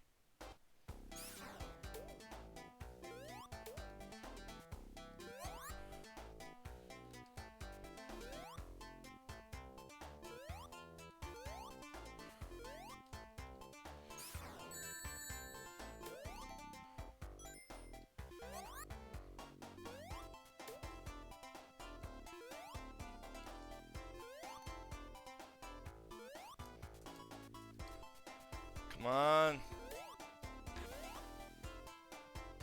Oh wait, I've got plenty of time. What am I doing?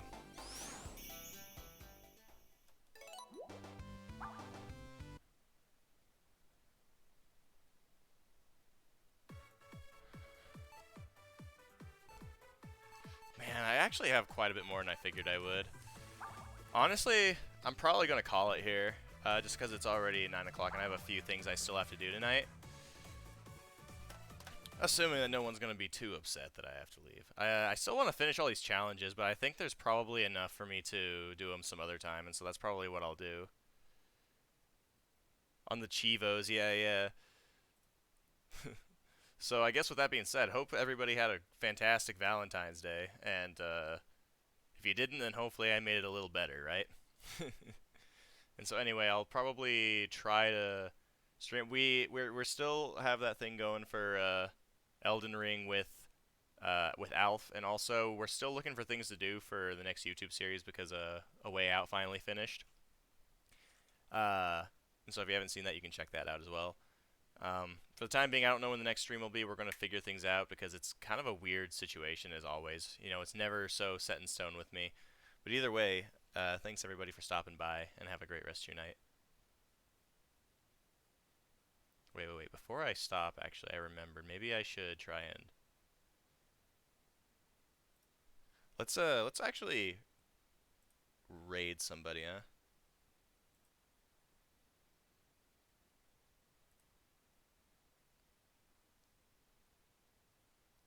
Here, let's raid this one. Have a good night, guys.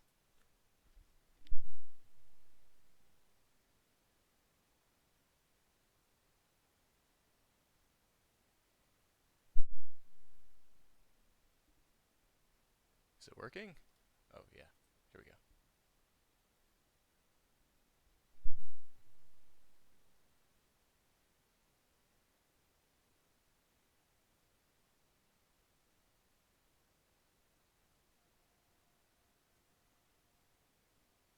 Oh, and a raid.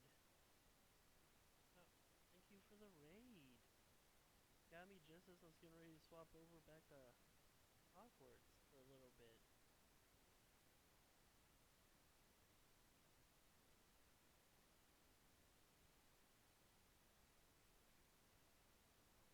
Shit, tried to edit me. How y'all doing? Welcome to the show. Or stream. An X, not a Z. Hi, Drunken Sparkle.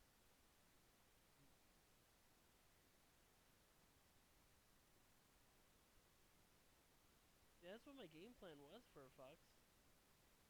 Oh, how's Sonics? Wants to get fucked up in VR chat.